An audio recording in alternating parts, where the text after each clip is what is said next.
go recruit someone off the street. You gonna walk on?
All right, everyone, let's go ahead and call the meeting to order.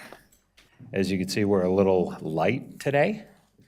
And so we are short, let's see, Trina Loomis, Jody Wright, and Jay Henson. We do have quorum, though.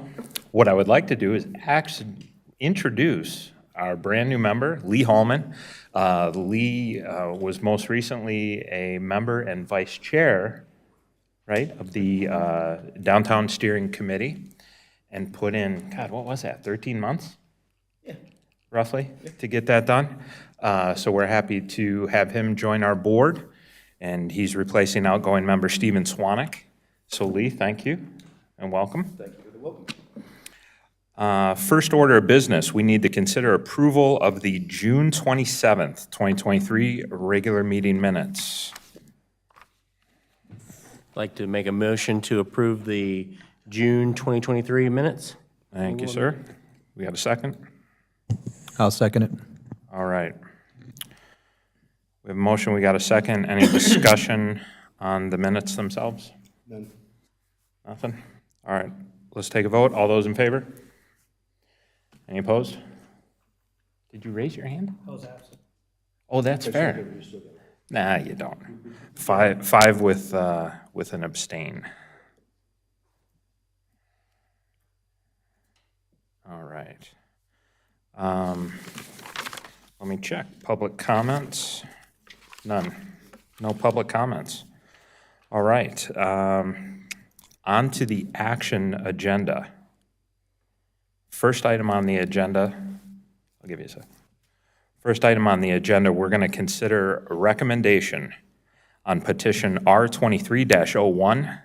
This is the Foundry Everett Keith Road project, a request by Foundry Commercial LLC to rezone approximately 59, almost 60 acres that's generally located east of Everett Keith Road and south of Hambright Road. From existing transitional residential to corporate business conditional district, looking to do approximately 750,000 square feet of light industrial. Mr. Hensley, you had something? I just wanted to disclose the industry I'm in. I've obviously done some business with the parent company of Foundry. I can tell you it will not influence my decision. And thank you for that. I actually need to request from my fellow board members a recusal on this item, as I have a conflict. Then I make a motion that Jeff Snide be recused. Second. All in favor? Is there anyone opposed to that? No. No? All right. All in favor, unanimous. That's 5-0. See, now I get to do that one time. Yeah, you do. Just because I've never done You got that once. Enjoy that. I'm going to go.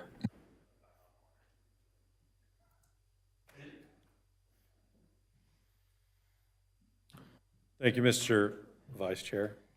I'd like to enter the staff report into the record, and my intention for tonight's presentation would be just to skim through the public hearing presentation. I am more than happy to go back through any elements that you'd like to. I want to update you on the plan as it stands tonight versus last Monday night's public hearing version. So that's what I want to get to as quickly as I can.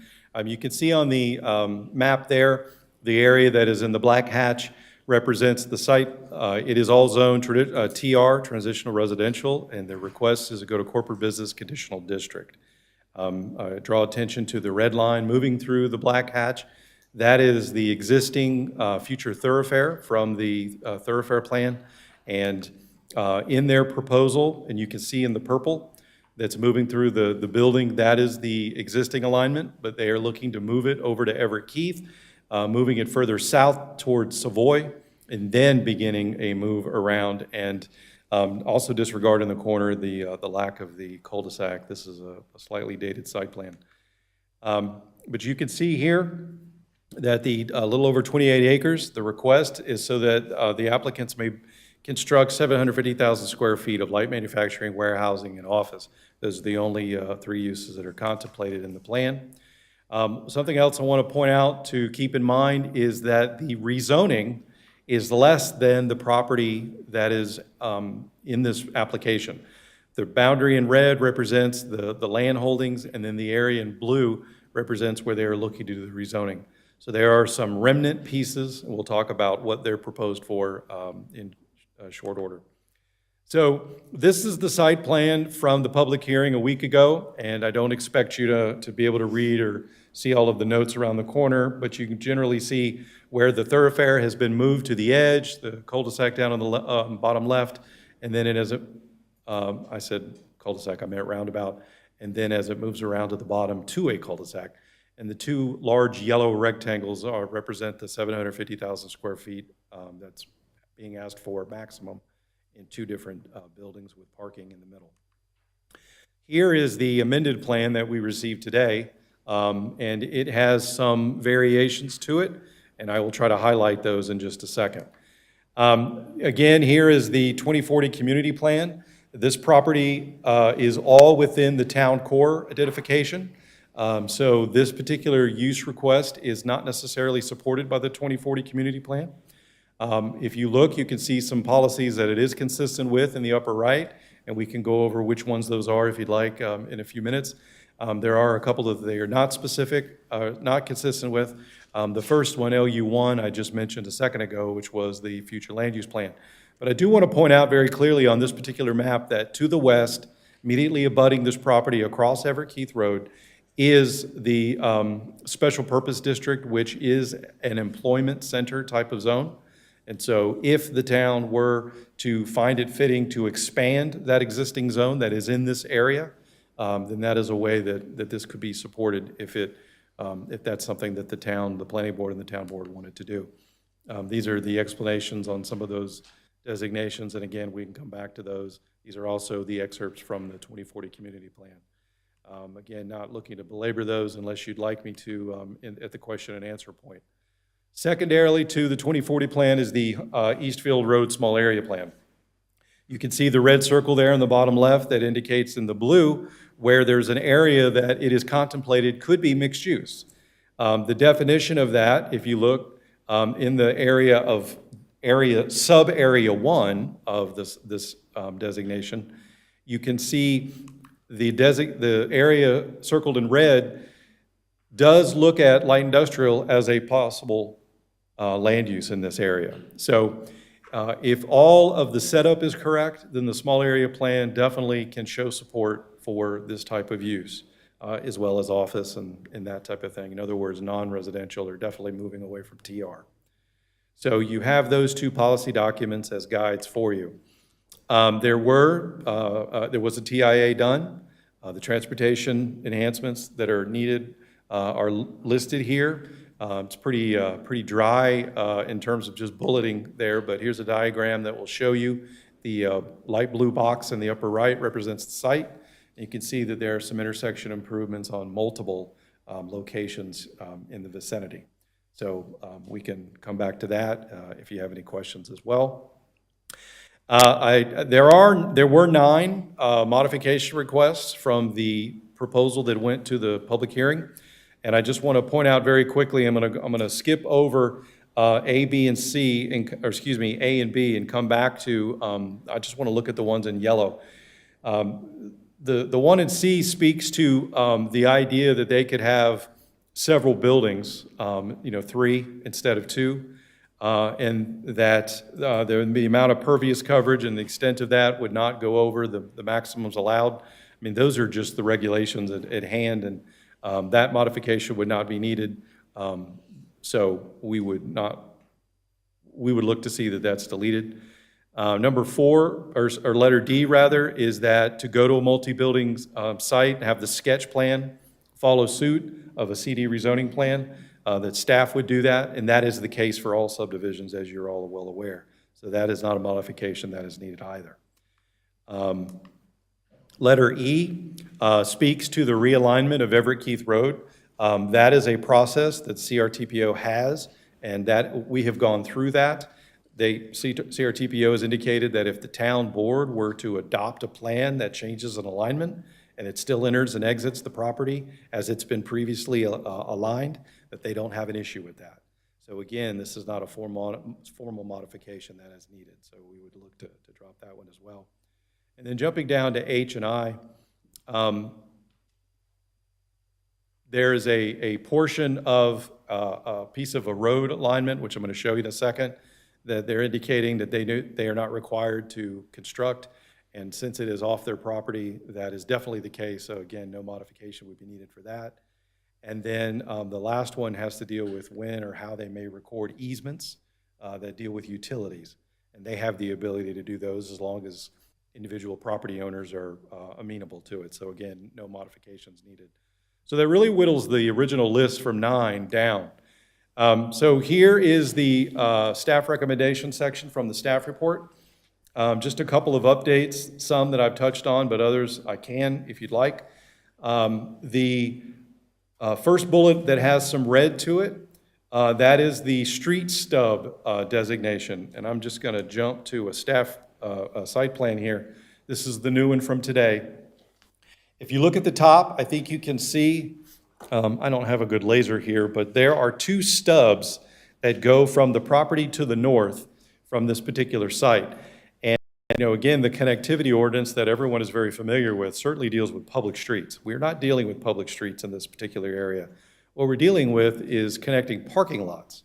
But we do not know what the future use of that particular property would be, other than what TR would allow, which is residential. But if that property were to be rezoned to something different, specifically a non-residential use, then we would love to see those stubs or some stubs come into play. So I think what we're we're recommending here is less needing stubs in a particular location, although we don't have any problem with where they're showing them, but in addition, a note that states, depending on how the adjoining property were to develop, they may or may not need to connect their parking facilities. So that is something that we have not been able to, since Monday night, discuss with the applicants. They're going to be here and they can speak to that, but our conversations thus far have been that seem to make some sense to them, and I'm not sure that they're going to have an issue, but again, we'll let them speak to that specifically. The next item that is updated is the 80-foot buffer along Everett Keith near the cul-de-sac. So down at the bottom of this image, and I do have a diagram that shows this in greater detail.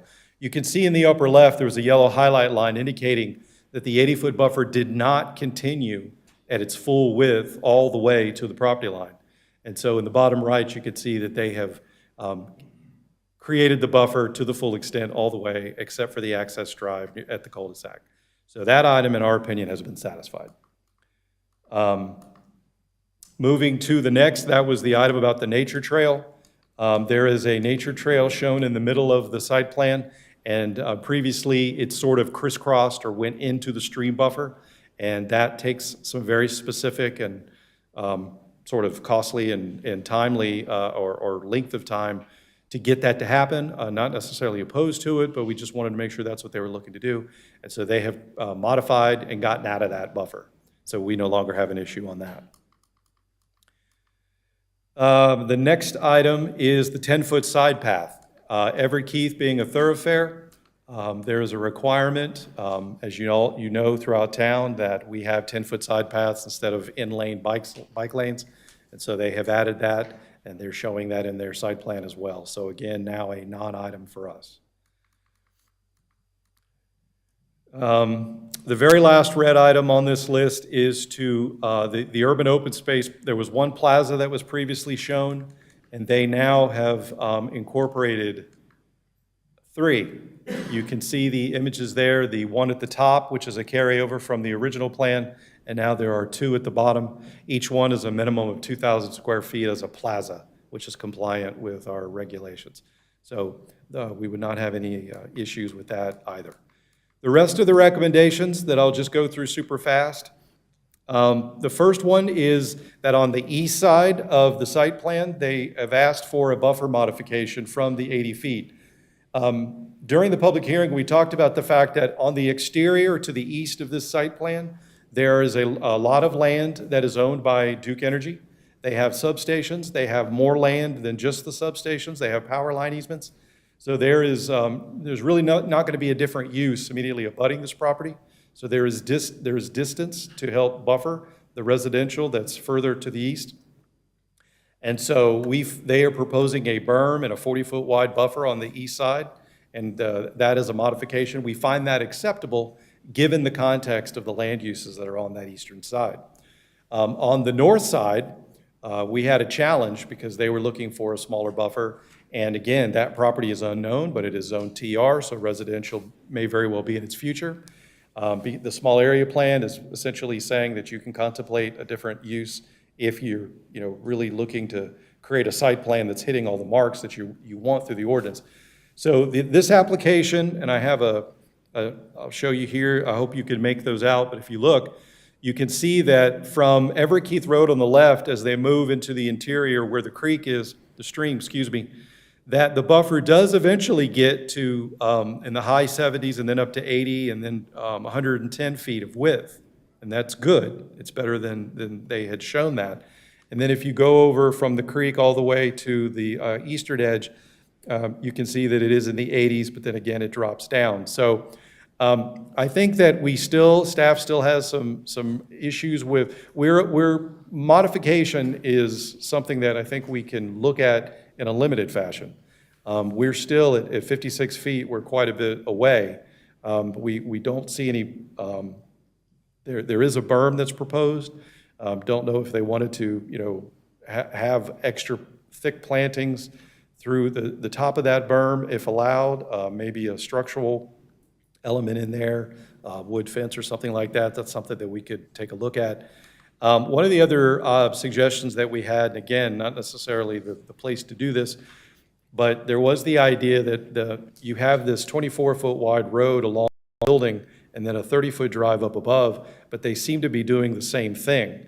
And it could very well be that entry road off of Everett Keith drops down, becomes the only access, and then the parking field tees off of that. Essentially what that does is it drops the road down to allow for a wider buffer, and then you would get back up to where they have the stream crossing at the 84 feet. That's perfectly in keeping with what we've discussed all along. And if you don't follow exactly what I'm saying on that, I understand that, and we can certainly circle back to that. But the point to take home at this juncture of the presentation is just that we'd still not necessarily recommend the buffer as shown. I don't know that there's anything else on this bullet list that needs to be, I think it's pretty self-explanatory. Again, if you have questions, the willingness to serve letter needs to be updated. There's some tree save and tree mitigation, which we have not seen anything updated that would show maybe those numbers moving up. And then the last item of recommendation, and I want to be real clear about that, is the idea that where the cul-de-sac is, there is a short distance. When I say a short distance, I believe it's under 1,000 feet, that you could extend that thoroughfare and come down to Eastfield. And that has the effect of potentially splitting the trips that would come out of this site. The TIA would have to be revisited to analyze things like that, and the applicants do not own or control the properties that it would pass through. The recommendation here is that is a very worthy transportation enhancement that we would love to explore. So that would take some commitments that are not before you to take a look at that. But again, that's not a requirement of the TIA or of the ordinances. Excuse me, Dave. To be clear, I see two cul-de-sacs. You're talking about the cul-de-sac that's in the bottom right-hand corner. That is correct. The other one is a roundabout, yeah. You ready for questions? I think that covers it all from this standpoint. Is there anything that anyone is unclear of or needs elaboration on before we get to questions? But I would ask, before we start questions, that when we get near the motion portion of this, that you mark the ones that haven't been satisfied, so that when the motion's made, we make sure we hit all of those. And I would request that we do this in the future, that you put a number on them, and I would recommend you do that for the town board. It makes it a lot easier if we go through and you say, number 1 hasn't been completed. That helps. With that said, are there any questions for the staff? Yeah, while we're talking about that cul-de-sac, is there a reason we wouldn't build that to a roundabout standard and why we would just do a temporary cul-de-sac there? Yeah, I mean, it's probably small dollars to do it now as opposed to busting it up later when we decide to connect it. You're talking about the cul-de-sac at the bottom right? Yes. So we actually are fortunate to have Stephen Trott here in terms of spacing of cul-de-sacs, but I don't really think that, or excuse me, roundabouts. The intention of this is that when the connection comes, and we don't see that as being too far off in the distance, if you will, that the edges of the cul-de-sac would go away and it would just be a seamless thoroughfare road. So that's a little easier to undo than a So it roundabout. won't be a roundabout, it'll be just a thoroughfare with the turn into that parking lot? Okay, that makes more sense. Okay, gotcha. Other questions? Go ahead, Lee.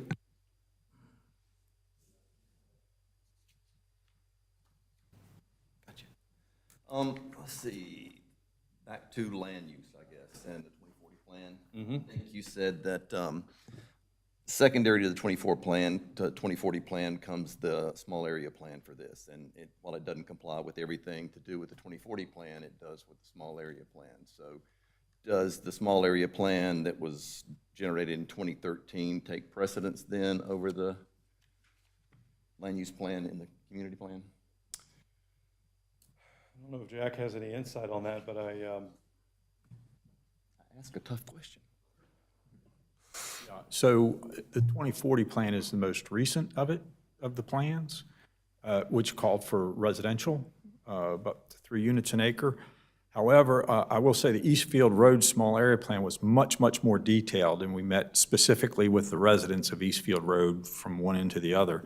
And so it is not inappropriate to go back to the 2013 Eastfield Road Plan, which is why it's in the staff report. And it did talk about, the potential of having some kind of light industry in that area. So it's a kind of a yes to both questions. The 2040 plan is accurate, but also the Eastfield Road Area Plan is absolutely rational to go to that if you are moving towards approval, to say, well, we're going to rely on that more detailed plan.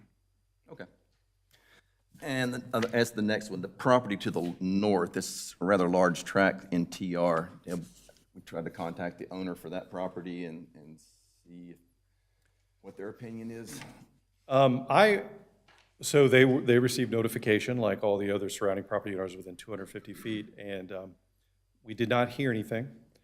I've been here over 15 years, and I will say there have been many projects that have been within the vicinity. And that is not a particular piece of property that we do tend to get responses of, but please do not take that as any kind of official representation of the owners. But just to answer your question, we did not receive any input either way. Okay. As mentioned in the public hearing, I will just say for what it's worth, that site is very topographically challenged. There's very steep topography. There are several streams. There is a thoroughfare. Hambright Road is expected to continue through it, right through the middle of it. So the corridor for that thoroughfare would have to be respected. So it is a challenged site for what that's worth. And the to the east, the Duke Energy right-of-way, does it buffer all of Dogwood Estates, or is it just on a portion of that? Well, you can see there in the residential edge, the Dogwood Estates does have a couple of streets that run what I'll call east-west, and they stop right about where the yellow is. I think the small area plan was pretty descriptive in drawing those lines where they are. I'm sorry, that's not true. Where the edge of the names are, that's where the existing lots and homes, and I'm not sure I have an aerial, maybe I do. There, you can see where the homes and the lots end, and then the remaining three pieces, the odd-shaped piece at the northeast, and then you have the two that straddle the substation. So there's a lot of distance that is occurring that when you combine that with the buffer that the applicants are proposing together, they represent a pretty sizable transition. Okay, and the narrowest part of that buffer, I think, was 56 feet, you said? Where about on the, That was on the north. on the north side? Yes, I didn't show any measurement on the east. Okay. All right, that's all I have. Thank you. Somewhat related to that, just for clarity, in the staff report, you mentioned a recommendation of an extension of an employment center. You didn't mention it tonight, I don't believe, but would those employment centers, they butt up to both east and west portions of the property as is? Is that the way I understand it? So the SP, which is the purplish color there on the west side, that is in Brighton. And that is what it would abut. And so you would be the recommendation could be that you see it appropriate to expand that across the street. There is no other employment zoning to the north, to the south, or to the east. But So- it's Duke Energy to the east. Right. So in other words, there was a rationale that you're expanding to that power line holding and power and easements and all of that stuff, and that spreading it, unlimited is not necessarily what you might look at if you were of a mind to find that to be a rationale, is to say this makes sense, but any further does not. Okay, and also in the staff report, you had mentioned some concern maybe with the scale of the buildings transitioning to the surrounding areas, and potentially the three-building option might assist with that scale. Correct. Would that be on the scale concern be on the north side of the property is the concern? No, the scale is not as perceptible if you're looking from the south or the north, because you're getting the blunt end of the long rectangle, if you will. It's the sheer size of the eastern building. Well, actually, you could probably say both. But if they were to go with an option that would break the one on the right into two, then the scale and the mass of that is just not felt as much. But again, it's still, you have to keep in mind that there's a lot of space and distance over to the east. So it was the comment that we passed along, and we would still say that's something to consider. But they are just asking for the option to do three, not the requirement to do three. Lastly, the buffer, in order for the buffer on the north to meet suggested width, I don't want to get too much and out of my scope as far as planning or goes, but and the only way for that to happen is for the actual building to be reduced, for them to have enough space to meet the buffer? In this particular half of that northern buffer, I would argue that you wouldn't need to reduce the building size. You would just realign the entry road. You see what I'm saying? And again, I apologize. I will try to. If you could see my laser, if that road came down a little bit as far as it could and then moved back into alignment, that is a way that you could make up the deficit. Again, the recommendation and the requirement is 80. If you see, that there's rationale that it's less than, then, but we just feel like some of these numbers are still not enough. When you go to the other side of it, that one's not as easily answered because now you are affecting the building if you do anything else. But as we mentioned, they do have a berm. Maybe some additional elements in that berm could help rectify that if that's something that you felt comfortable with.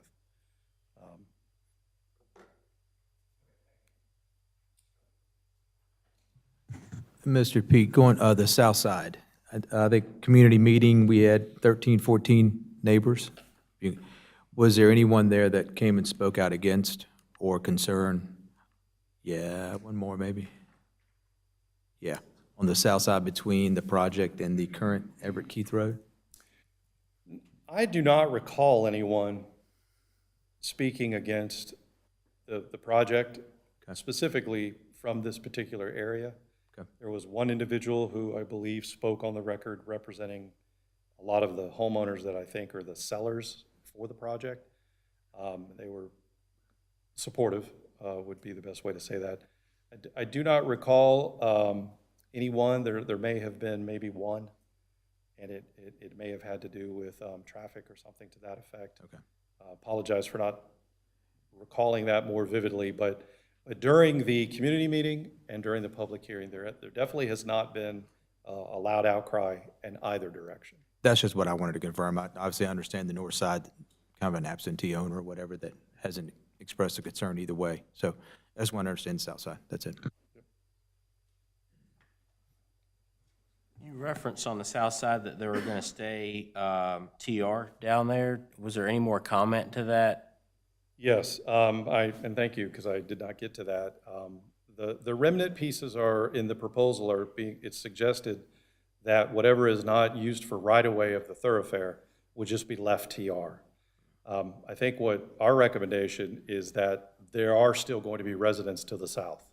They are not participating and they're not part of this. They might be involved in some land swaps, but the two 2040 plan policies that I referenced that did not support this was, number one, the future land use map, but other two was protecting existing housing stock. So I think we would suggest that there is some type of planting scheme on these remnant, nothing overly, we're not necessarily talking about a berm or anything, but if they had some evergreens, maybe an alternating double row or whatever they could fit in there, just in that interim time, maybe these residential units stay for a long time, maybe they sell out next year. But I think that with these buildings and specifically the traffic on that thoroughfare section, there probably should be something to help protect those existing homes. And because the lots are, you can see them in the blue there, they're hatched, they're very oddly shaped, so you wouldn't really get anything of any uniform fashion. But I think there is opportunity to do some minimal planting in there. So that's something the applicant could speak to as well when they come up.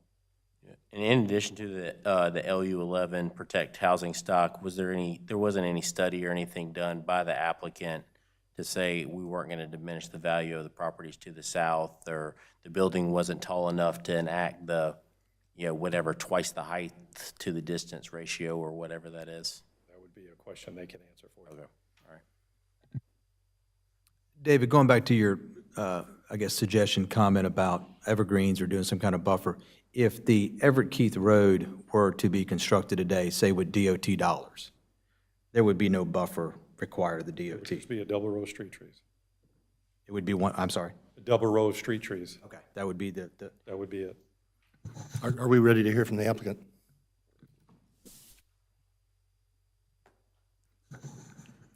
Yes? Okay. We'd like to hear from the applicant.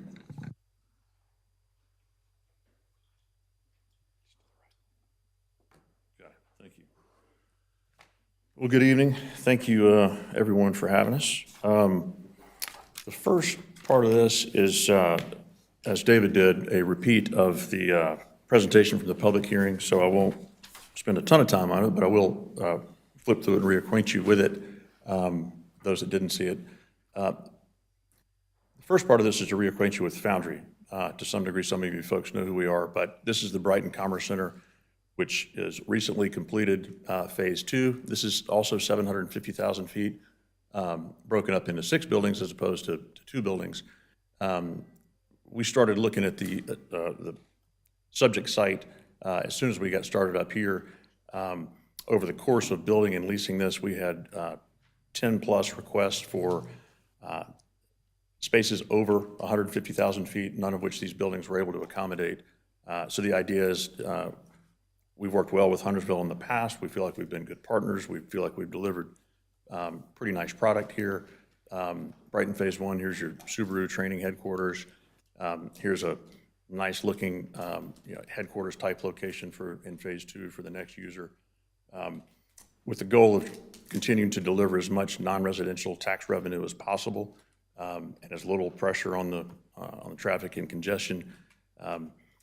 A natural progression is to now try and accomplish, or accommodate rather, some of those larger users, which is why you see the larger building format here on this on the proposed rezoning. Excuse me. As David mentioned, look, in all fairness, we've cherry-picked portions of the 2040 land use plan and the Eastfield Road small area plan, right? We've grabbed the best of both that accommodate and provide a path that would allow both planning board and town council to approve the request. In this case, and maybe the next slide, sorry. Okay. David spoke to the concept of expanding the employment center, which is under the land use plan, and as shown here, the subject site is in the far, on the other side of Everett Keith Road, the big green trees, as you can see. So back when Brighton was master planned, the county entered into a $30 million TIF to be able to install all of this infrastructure. You can see the magnitude of Hambright and the Brighton Corporate Center Parkway. So it is. It feels like with the tenants that we've leased in the first phase and the couple that we've got ongoing in the second phase, the ability to accommodate the larger users in the proposed site plan, expansion of the employment center is logical, or at least viable, when combined with the small area plan that allows the mixed use, as you can see, running from Eastfield all the way up to Hambright. Again, this is just a sample of a handful of the different uses that are allowed or contemplated under the small area plan.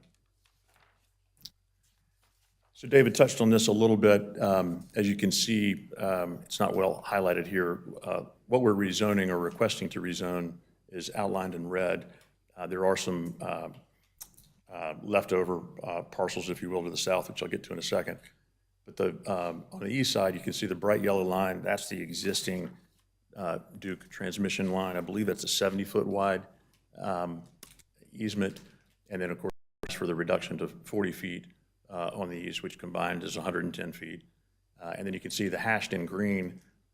That's the Duke Energy owned substation property. We understand that, can't commit or confirm, but have heard the possibility that they're going to expand that substation to accommodate the power drain that, I can't remember the name of the co-op that they're partnered with up here. But you can see the buffer over to where Cedar and Forest Lake terminate.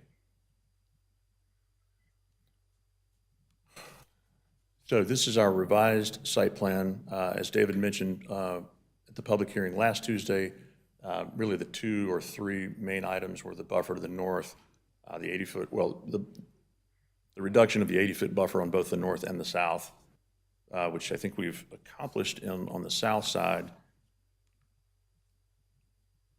Let's see here. Okay, so this is the urban plaza, which I think David said we were satisfied with in going from 1 to 3, and then the modification to the walking paths or nature trails. We do intend, given they're so low-lying next to the creek, that those would be either gravel or mulch as opposed to any sort of a hardscape. Again, this is the southern buffer, the before and after, so I believe we have checked the box there. Again, back to the north, the idea here is wordsmithing a little bit. We comply with the 80-foot buffer on an average basis, right? We do get tight on the corners. The northwest corner over near Everett Keith, I'm assuming that whatever the development is on the north is going to be bound by the same setbacks or buffer off of Everett Keith. So where we get the narrowest is already going to be unbuildable for whatever future use there is there. Maybe that's not as significant. The top right corner, as David mentioned, we're running out of room over there. So we are going to ask for the ability to work with staff and accommodate us as best we can. I'll come back to that in a second on the accommodation. These are the remnant parcels to the south. So what we've done is highlighted here in green. As you can see, there really is no existing forest or dense, existing dense trees that we can rely on or try and preserve. So the idea is that, and look, when we say berm, that implies planted, and I'll show an example in a second. Mr. Hensley referred to how dense or thick or fast-growing, which we can illustrate here in a second. But we would propose doing this on the south side. While I'm on that topic, with respect to Mr. Boyd's question earlier about the preserving housing stock to the south, I've got a letter here, I'll enter as Exhibit A, from the 7 property owners to the south, essentially saying regarding Huntersville rezoning petition, blah, blah, blah. I'm writing on behalf of the owners below. These parcels were referred to as the southern parcels during the public hearing on July 17th, totaling approximately 20 acres. Handwritten in names, the above-mentioned landowners and I support the rezoning petition and are in favor of the proposed plan and industrial use. If you have any questions, please call, and it's Earl Jenkins who is not here. So, I'm going to send this to you. Have you previously submitted that to someone? Nope. Then, did that come to you, Tracy? Go to David? Okay. I was remiss at the beginning. Would you please state your name and address? Absolutely. I was reminded by my fellow. I forgot all about that myself. I'm Bill Somerville with Foundry Commercial, 1513 Myers Park Drive, Charlotte, North Carolina. Thank you. Are you ready for questions? Are you finished? Almost done. 2 more, and I won't be taking questions. I'm just kidding.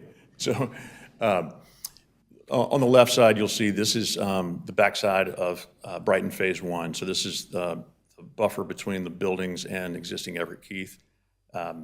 So that was Phase 1. So this is 2 years of maturity, if you will. One thing we might mention is I think there are maybe some heritage trees that we'll look at on the tree save. We may ask to be able to meander the sidewalk to preserve those, which we did here. And this is a 40-foot buffer, which was the reduction was approved on Brighton project. The photo on the right is is same thing, but Phase 2, and these were planted within the last 2 months. So this is an example of what dense plantings could look like. We can always convert those to faster-growing, thicker shrubs or taller, fast-growing Leland cypress, things like that. So, yes, I'm ready for questions.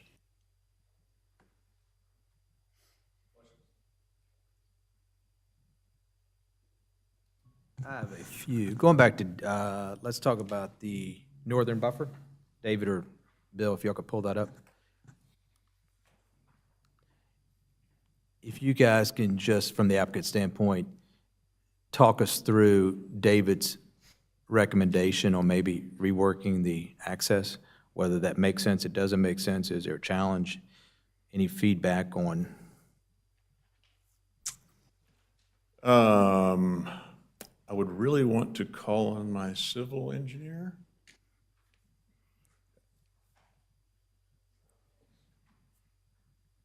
And if I left out, obviously fencing is also an option within the buffer. So if that's berm plus planting plus fence, that's doable. All right, thank you, Bill. Greg Welsh, Oak Engineering, 4929 Monroe, Charlotte. So the access into the parking lot on Building 1 at the northwest corner, it's probably further right than it needs to be, but it cannot tee in directly from where the parking lot is because that would violate the 100-foot stem length rule that DOT requires. Pulling it back into the site, we know that that entrance is going to be used by cars and trucks. And so if we've got cars making a right and we've got a truck behind the car, we don't want that truck backing up into the Everett Keith as well. So the logic behind putting it there was giving ourselves plenty of room for queuing. Also, I liked how it lined up with the driveway across the street, but that's obviously very flexible too. So we do have some flexibility there, and I think we can certainly look at it a little closer, but moving that road further south, much more than where it is now, is going to be somewhat problematic because we know we're going to have parallel roads in there. And while I'm up here, I'm just going to point out, on the northeast corner where we've got that pinch point, we've got it dimensioned at about 57 feet. We're required by ordinance to have 80 feet. I will say that the Duke power line easement that's immediately to the right of the plan makes a pretty aggressive 45-degree turn just to the north of that corner.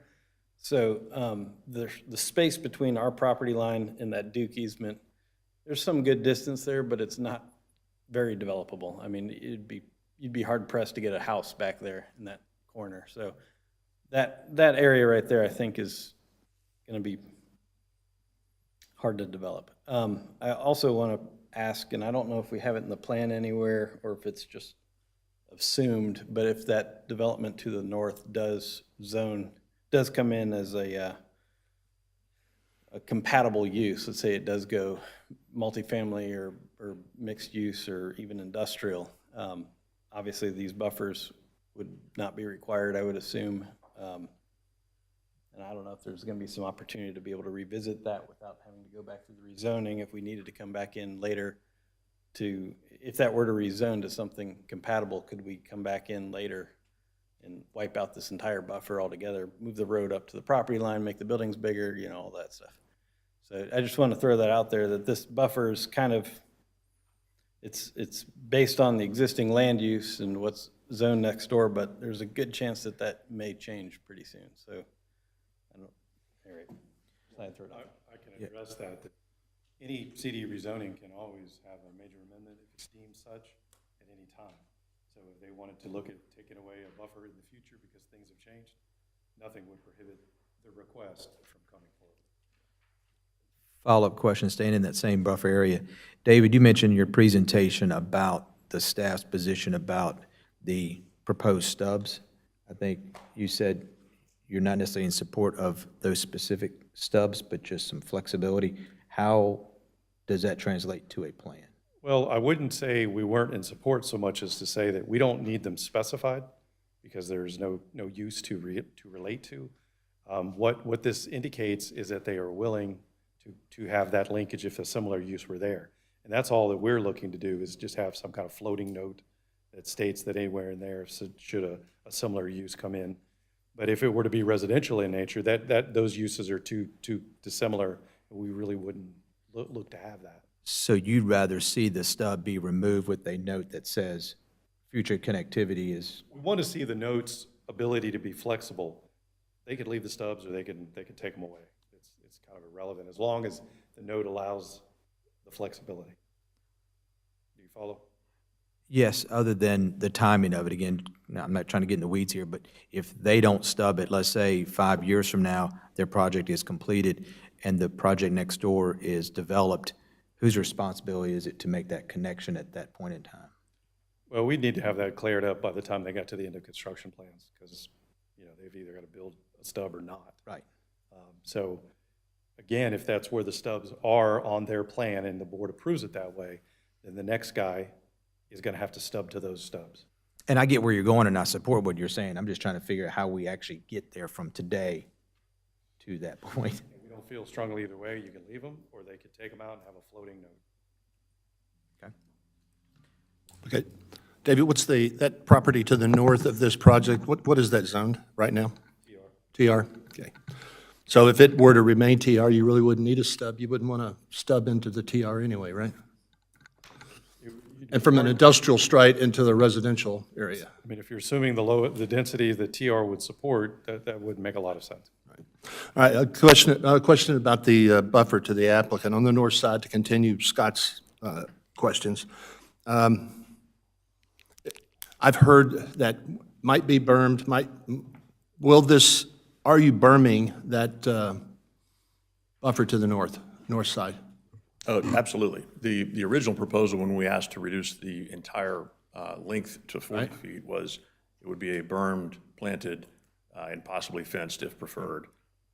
So you are, in fact, not remembering all the bullets, you are asking for a modification to the zoning ordinance to reduce the buffer on the north side and mitigating that with a buffer.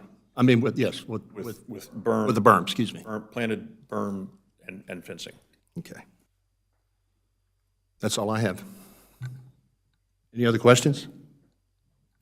Just for scale, David talked about, these buildings being oversized, possibly doing some kind of architecture or going with a third building. I do see those buildings to the west are approximately half the size, right? They're like 160 square feet, and these are 300+ thousand square feet, right? So, what's your plan there as far as architecture on those east and west elevations? And is there a possibility of cutting them in half? Why are you going 300+ thousand square feet?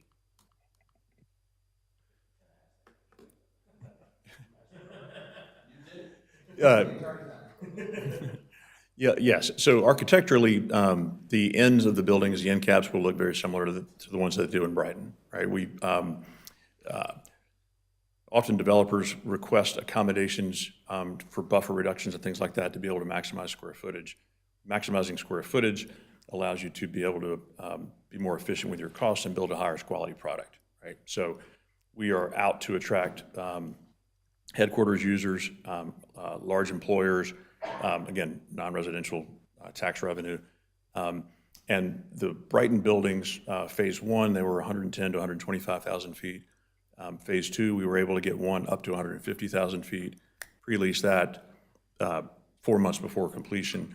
And as I mentioned, or maybe didn't, in working with Ryan McDaniel at like Norman Economic Development, the number of requests that we've seen for, and lost to Mooresville, Cornelius, Charlotte, other markets for space in excess of 150,000 feet was 10 to 15 of those. So the reason that we are going with the bigger ones is to be able to land the 175 or the 200.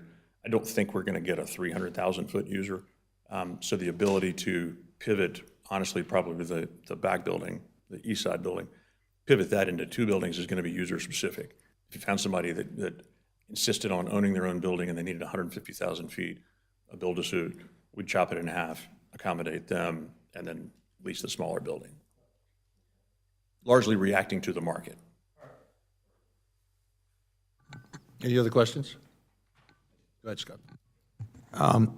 Going back to the road, I know that Commissioner Munger had asked a question about, and I know the staff has also kind of asked you guys, would you consider extending that road, knowing very well that you don't own the real estate, so it's a challenge in itself. But I know it's important to the town board, so just trying to continue on that conversation with Commissioner Munger asked. Any further discussions on how to address that? Yeah, so at the public hearing, the mayor asked about that, a couple other folks as well.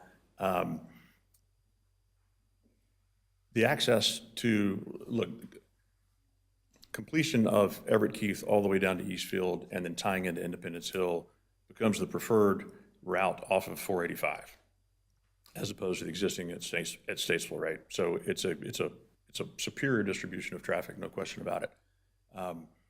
It enhances the value of the properties to the south. We've been able to obtain sewer easements from the Doves and Maxwells, which are probably the majority of or almost all of the acreage that would be impacted by that road extension. So we have a relationship with them. We've got negotiated sewer easements with them.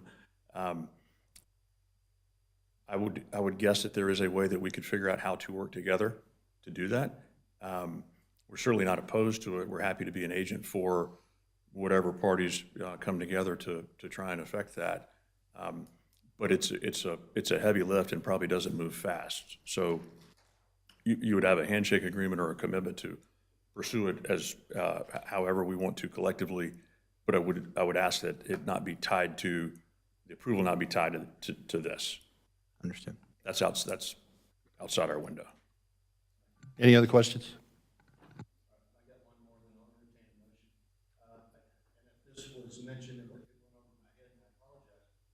Excuse me, I didn't have that on. If this was mentioned and it went over my head, then I apologize. When you talk about possibly 3 buildings, are you talking about splitting one of these buildings and making 2 on one side? You would just, depending on the size, you'd take building 2 on the right side and you'd probably just cut it right in half. Okay, then that answers my question. I entertain a motion. I have a motion. David, could you put back up your slide with the modifications, concerns, please?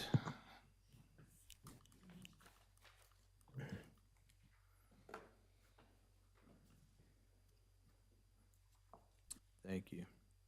In considering the proposed rezoning petition, R2301 Foundry Everett Keith Road conditional rezoning, the Planning Board recommends approval of the amendment, but finds the request inconsistent with the Huntersville 2040 Community Plan, specifically Policy LU1, encourage a development pattern that follows a future land use map, as stated in Part 4 of the staff report. Therefore, the Planning Board recommends the Huntersville 2040 Community Plan land use map be amended as follows. The property proposed for conditional rezoning be included as an extension of the employment center located along its western border. This amendment is supported by the Eastfield Small Area Plan in that the proposed Foundry Everett Keith Road development is located in, quote, Planning Zone 1A of the plan. The Small Area Plan states this area of Everett Keith Road and south of the proposed Hambright Road alignment to be developed as office, light industry, and multifamily with limited commercial retail to support the primary office and light industrial uses are recommended. If the town board amends the 2040 community plan, then the planning board recommends approval of the rezoning because it is consistent with the following policies of the 2040 community plan: LU5, LU7, EV1, T3, and T5. The rezoning is also supported by the Eastfield Small Area Plan, specifically the recommended future land uses for Planning Zone 1. Recommendation of approval is based on all of the conditions outlined in Part 5 of the staff report being addressed to the satisfaction of the staff, with the exception of, and this is where I wish they were numbered, the northern buffer being accepted as proposed by the applicant, with the condition that they work with staff to modify the buffer in excess what is proposed. The other, also the last one, it is not recommended the extension, the full extension of Everett Keith Road to Eastfield Road. With those conditions, it is reasonable and in the public interest to extend the employment center designation and rezone the 59.66 acres from transitional residential to corporate business conditional district, CBCD, because it would then be consistent with the 2040 community plan. It is essential to the town of Huntersville to have a balanced and diverse tax base that also includes development projects that provide for employment opportunities for citizens within or close to the town limits. The request is also consistent with the Eastfield Small Area Plan and the applicable provisions of the zoning ordinance. Two points of clarification. Please. The second that you added after acknowledging all of these, you said something about connecting to Eastfield Road. Yeah, I was trying to, the last recommendation on that page is that the extension full construction of Everett Keith Road to Eastfield Road. I'm stating that in mine, I do not support that. That is not part of my motion, is that is required. Understood. And then the previous one, you stated that the northern buffer, as proposed, was supported, but that the applicant should work with staff to increase it? Maybe I should increase the buffer. I'm sorry, the berm, not the buffer. I'm sorry. When you say One word makes a big difference, doesn't it? when you say increase berm, are you talking about fencing and species width? And I mean, are you talking about height or width of the berm?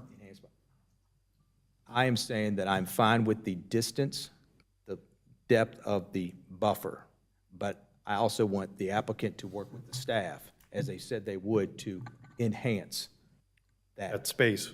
Yes, correct. Yes. Have a second? Second. Discussion? Scott, you first. Yeah, so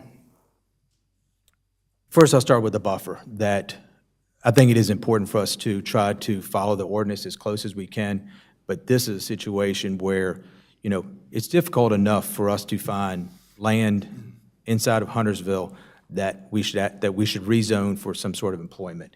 And I don't want, and I think that land should be maximized. I think it should be the highest density we can get.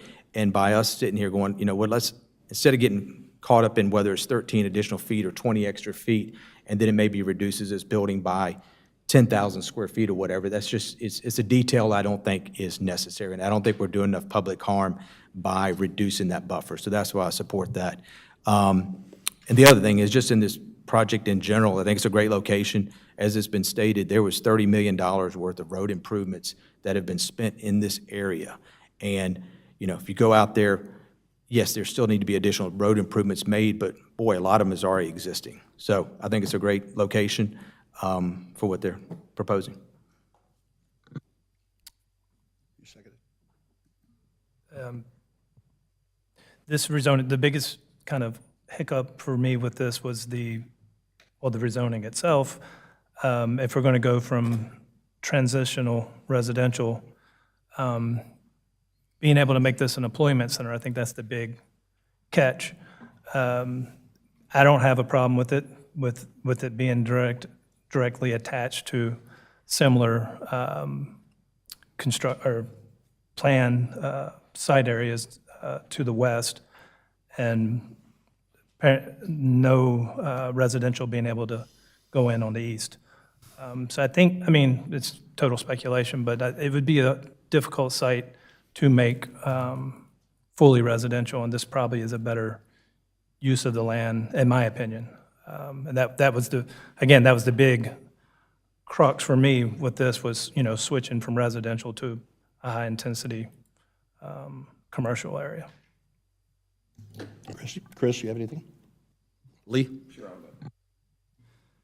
Yeah, I think this is a great project too for us, and expanding the commercial out there makes a whole lot of sense, especially with what you have across the road and that campus. It looks great. But what wins it for me is I know the people, some of the landowners out there have been working in cooperative to try to sell this stuff for 6 years now, and they've had a deal fall through, and they're ready to move on with their lives, and I think this is probably a great deal for them as well, so I'll support it. All right, I will also support this, this motion. I would just add a couple of items here. What's the policy about the number on reduction of housing stock? OU, No, not is it OU 11? All right. I can see technically that OU 11 would apply, and you could put that, but in this case, I'm not so sure that that's a selling point, at least to me, because I look at this land, going back on what Scott said, the landowners here have a right to sell their land, and like a farmer's farm is his 401k. These homes, that's what the American dream's about. You build equity in a home, and you build wealth, and at some point, you cash in on that wealth. So if the right project comes along, and I think it has, then it's an opportunity for them to cash in on that 401k. So I'm not so sure about the housing stock being lost, using that as technically using that. The other thing I would add is, this is a perfect example, and I'm not saying this because of other petitions that have been filed, but this is an example of how the 2040 plan works, in that it is a guide, and it can be modified if there is reason and justification for modifying it. And that's all I have to say. Anything else? I call a vote. All in favor?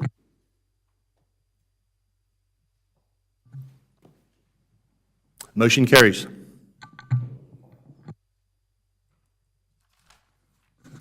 I was going to have a coup and leave Jeff Snye in the sidelines and take over this bench, but I'll bring Jeff back. A motion? I'd like to make a motion to bring Jeff Snye back as chair. Second. All in favor? You can come back, Jeff.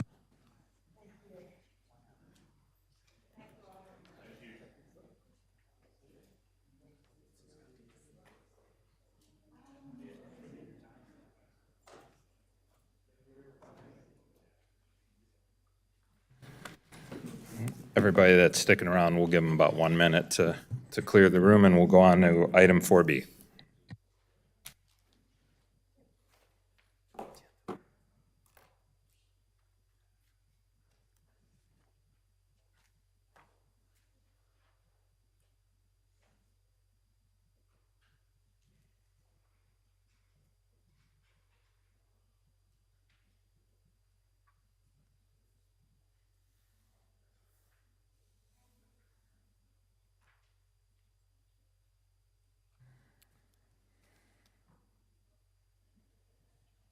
Okay. Let's go ahead and get started with agenda item 4B. That's, we're looking to make a recommendation on petition TA 23-01, street trees. So this is a request by the Huntersville Planning Department in cooperation with both the Engineering and Public Works Departments to amend Article 7.7, 5.5, and 12 of the zoning ordinance to provide options for developers to reduce impacts caused by street trees while meeting the guidelines of the Huntersville 2040 Community Plan and the intent of the zoning ordinance. Ms. Spade.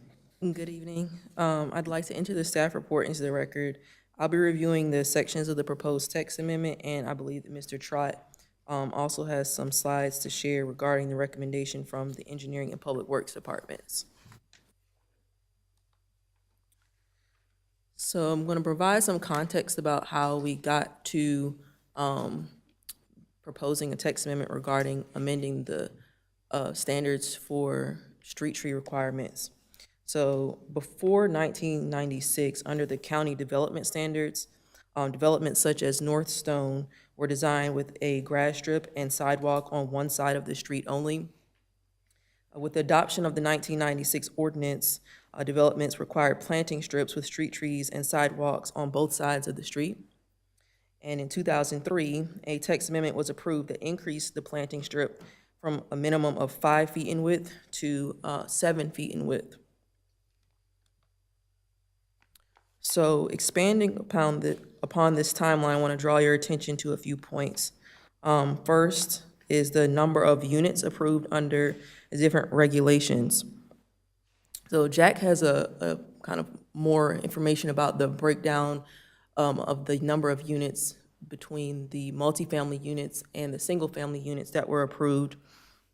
But essentially, one of the concerns that was brought to the Town Board of Commissioners had to do with the cost of maintenance that's associated with the sidewalks and the impact of the street trees upon sidewalks, storm drains. And maintenance should, over time, that cost correspond with development. So the Director of the Public Works Department, Mr. Kevin Fox, provided some data regarding the costs of the sidewalk maintenance. I think it was the past few years, if I'm not mistaken.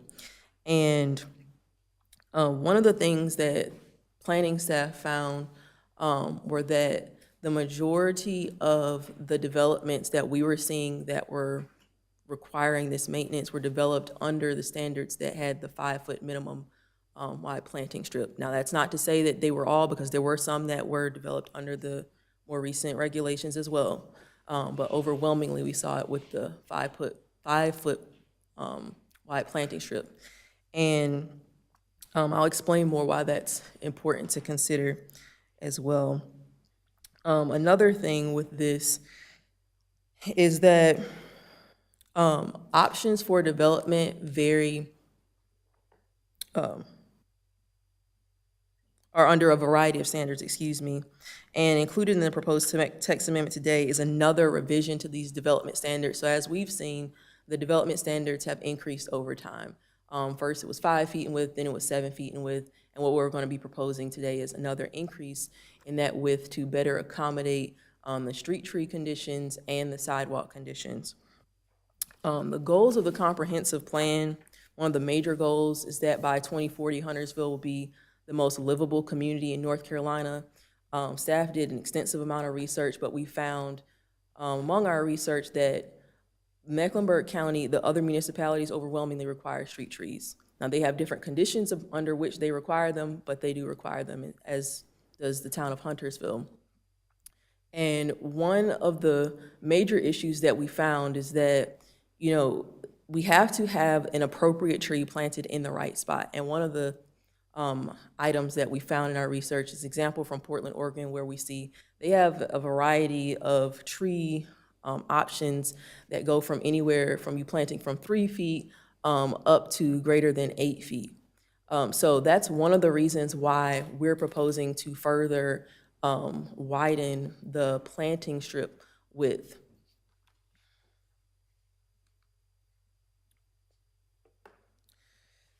The planning department sees that street trees provide many benefits to property owners and the broader community. Street trees can present some challenges. As the street trees in, for example, Monteith Park and other developments mature, the town engineering and public works observe damage caused by those street trees.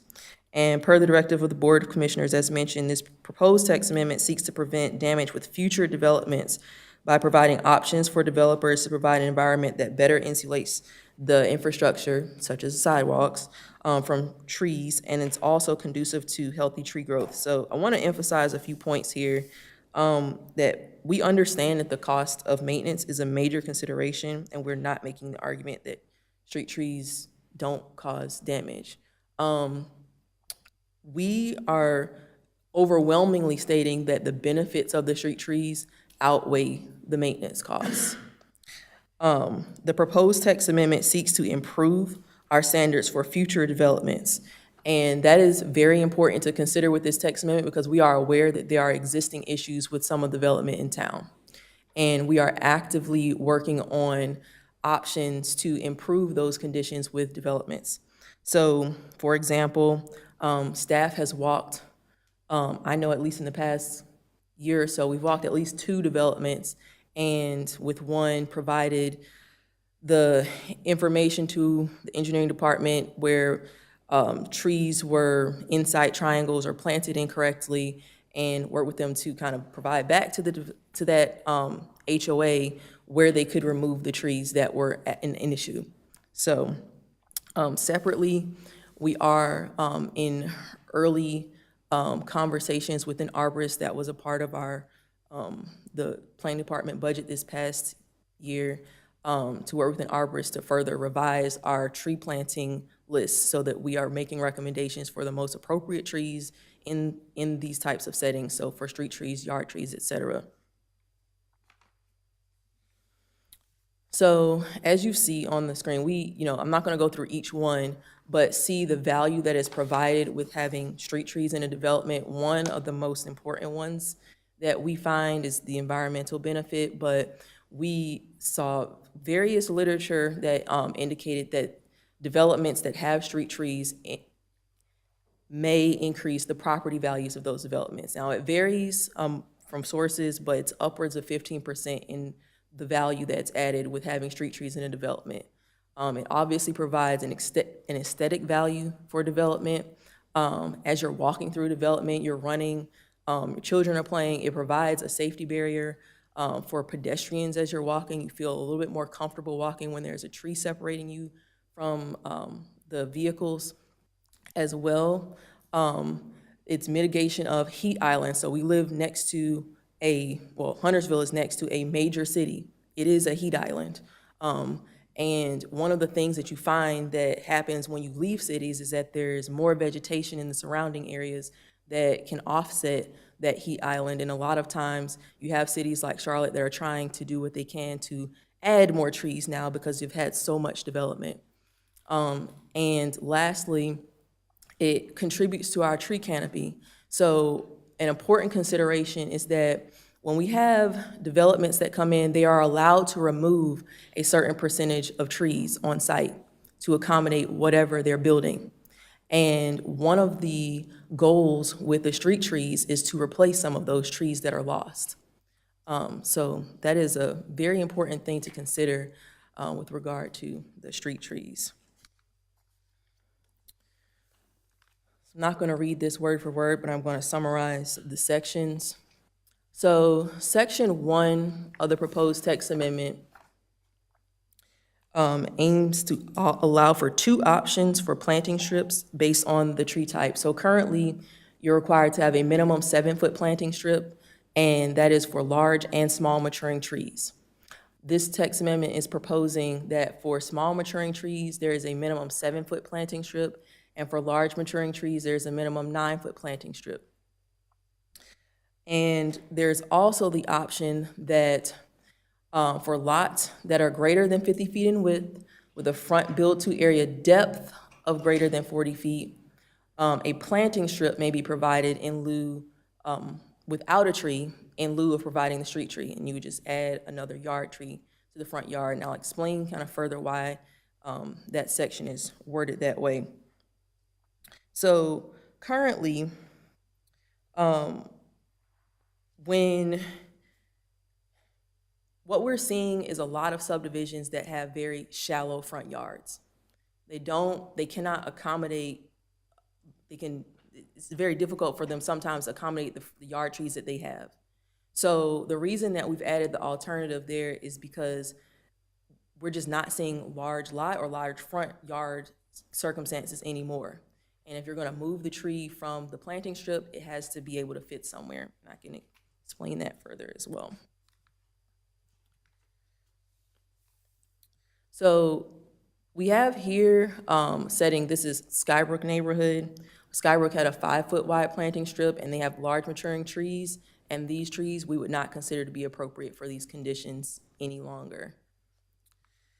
In the Monteith Park neighborhood, they have mature canopy, you saw in the previous slide, but it was developed also with very shallow front yards, and over the past 20 years, development has come in with more shallow yards as stated. So for example, these types of conditions, you can't move an additional tree to a front yard as a mitigation for having trees in the planting strip.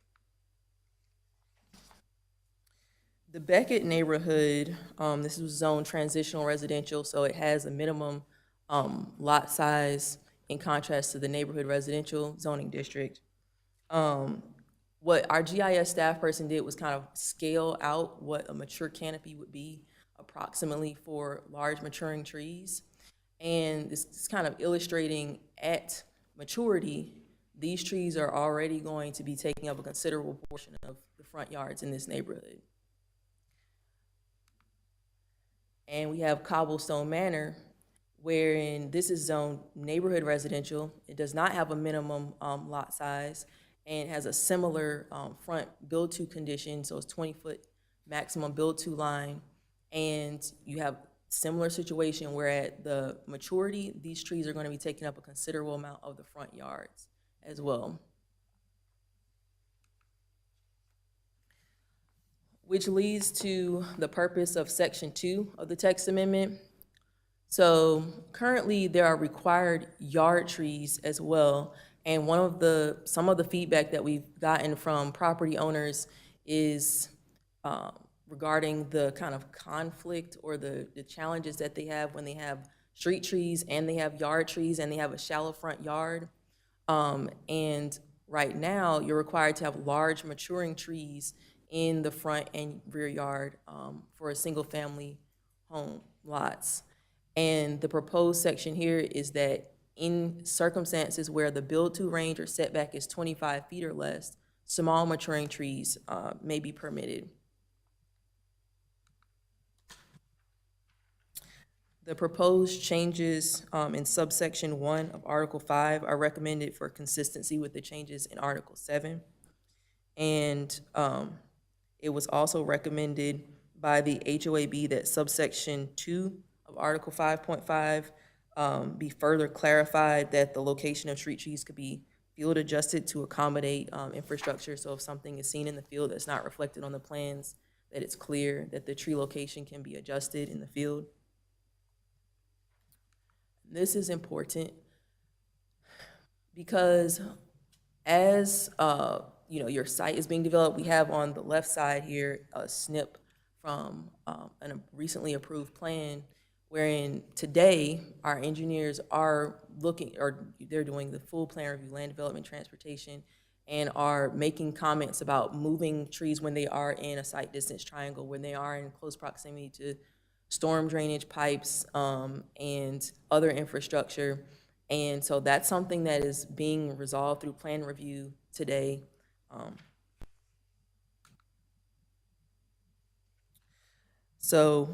This last section has to do with the definition for a yard tree, was a recommendation from the HOAB. And so it's a tree that's required to be planted in the front or rear yard per the requirements of Article 7 of the zoning ordinance. The major takeaways that we want to kind of be clear with the proposed text amendment, through our research, we've spoken with arborists, planners for other municipalities, engineers for other municipalities, and they are grappling with some of these same kind of concerns with regard to sidewalk maintenance, street tree requirements. And we are attempting with this text amendment to make improvements for future development. We've also found in our research that our preservation and planting requirements are closely comparable to our peer communities. We cannot overstate our support for street trees by any means.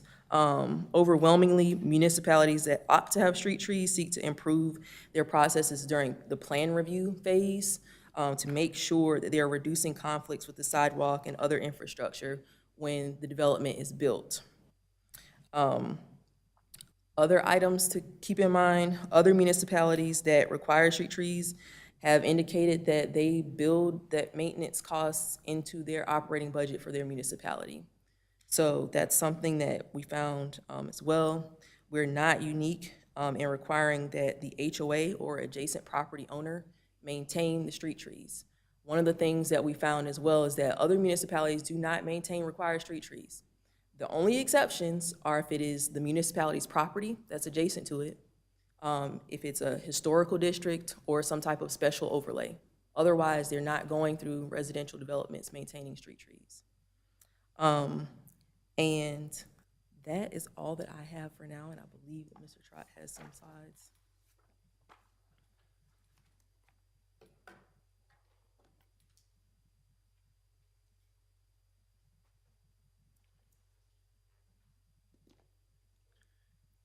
Good evening. I'll say, as you heard from Lauren, there's lots of challenges out there for street trees. It's not a one size, one location kind of fits all. We see a lot of challenges with trees, and those trees typically are planted, near the street. What we're seeing, and Lauren alluded to it in her presentation, is an increase in cost as one of the things that we're seeing a trend, okay? And we're trying to think in advance. The street trees that are causing issues aren't the ones that were planted yesterday. They were planted years ago, and now they're starting to mature. And so we're learning from the things that were done in the past. So when there are large trees planted next to sidewalks, stormwater structures, we're seeing an increase in maintenance costs, okay, as one thing. I won't go over this in much detail. Lauren really hit on it before, but there's a trend. Back when the county was doing it, there were no street trees. Then they were added, and there was a 5-foot planting strip. Then saw maybe that's not quite enough room, so then it was changed to 7 feet. And then, I guess the latest amendment is to go even wider, allowing even more room for the street trees. What Engineering Public Works would propose would be to have no tree between the sidewalk and the street. We're we're not opposed to trees. Just having them in that tight window can create some issues. Planting trees behind sidewalk, hey, that's fine. Just move them away from that infrastructure. That's further away from the sidewalk, further away from the stormwater infrastructure. So believe that will reduce. I don't know that unless you have no trees anywhere that you'll completely eliminate the issue. But by moving them further away, I think that will help reduce those maintenance costs, along with some other things I'm going to get to. Lauren alluded to a cost, just the trend. So we're looking at the trend. When the trees are first planted, maintenance costs are low, probably none. But as those trees mature, those maintenance costs increase. Right now, if Kevin Fox were here, he would tell you our maintenance costs are $500,000 a year on just sidewalk. And that trend, what we're trying to do is let's try to change the trend. Right now, the trend on maintenance is it's increasing. The cost of maintenance for just sidewalk alone is increasing. So what we're hoping to do with changing that, with taking out those street trees, is change the trend in the future. There's a lot of subdivisions that are already built that have street trees in 5-foot or 7-foot planting strips. I think the maintenance costs are going to continue to go up. Our hope is if you don't have those, those costs may level out, in the future, because you're not going to eliminate it. You're not going to go back in the neighborhoods that have the street trees and take them all out. You're going to wait for those to mature or not be able to be replaced in the future. So when you place the trees behind the sidewalk, again, we anticipate those maintenance costs will, in the future, for those future developments that haven't been built yet, we think those costs will decrease. You could say, well, if you're going to reduce that planting strip width, you could say, well, we need less right-of-way for the street. If you're reducing that space back down to 5, right-of-way for streets could be less. That could give you more developable area. If you're concerned about property owners or cutting down trees in the right-of-way, maybe you have right-of-way behind the sidewalk, if that's a concern. Again, not getting into details here, but if you want 6-8 feet behind the sidewalk in right-of-way, that could address a concern if there is one about, if it's on the HO or the property owner's property, they may just go out there and cut it down and the town can't do anything. There is a requirement for a yard tree, but if you want to have some extra assurance for that, you can look at changes in setbacks or right-of-way behind the sidewalk. Lauren mentioned that, most other places have a requirement to have the property owner maintain or HOA maintain those street trees. True, but we still do get calls from time to time asking for our Public Works Department to come out and trim the street trees for them. And then we let them know, well, that's actually not the town's responsibility, that's yours. So not everybody knows that is the case. And that's the rule, it sounds like, not just here, but other places, but not everybody knows that. Somebody moving new into town from a different area may not know that. So they can't just look out there and see, yes, I see a tree, therefore I know I have to maintain it. Something else that we're seeing, not a large trend now, but could increase in the future, is tort claims. If you're not familiar with what a tort claim is that's when you get hurt on something that, in the street, say there's a pothole in the street, you could trip on it, your car could drive through it. If the town knew about it and decided not to fix it, the town's liable for that. So we want to try to reduce those potential tort claims from having to maintain the sidewalk. We also see in neighborhoods, again, where the street trees are mature, not when they're young, but when they're more mature, that the town is having to go in and prune up the street trees when we do street maintenance. Street maintenance equipment, especially for resurfacing, you need to have dump trucks. They need to be able to dump up their loads of asphalt into the pavers. Those street trees have to be limbed up even more than typically homeowners will maintain. So that's an additional cost if the trees are right up next to the street. If they're away from the street, trees are typically out of the way to do that kind of maintenance. And it's not just maintenance for the town, but utility providers. Typically in the area between the back of curb and maybe a little bit behind the sidewalk, that's typically where you'll find your power, your telecommunications, all those different providers, your water, and your natural gas is all located in that same area. You know, if they have to do maintenance or their infrastructure becomes damaged, maybe damaged by a tree, they may have to come in and remove those to do their work. And then sight distance. You know, I know now we're trying to reduce that, you know, at intersections. It still can become an issue because of proximity to street. If the trees are not there, we don't have to spend the time reviewing the plans to make sure they're out of the way, or to make sure they're not put there in the field by developers or property owners in the future. And of course, if they're not there, you don't have conflicts with street lights or street signs. Another challenge along roads where there's overhead power, you know, typically within subdivisions, new subdivisions, the power is underground, but along thoroughfares that are out there today, some of the lines are still overhead. Those can create their own challenges with having street trees. You know, if they grow up under the lines, typically the power company's just going to come through and manicure them as they need to be able to maintain their lines. So here's a couple of examples where street trees are, where you can't see the signs. You can see the stop signs in here. You really have good vision, but they are there as you're driving down the streets, and the trees are planted near there. As they mature, you know, when they're small, the branches may block the signs.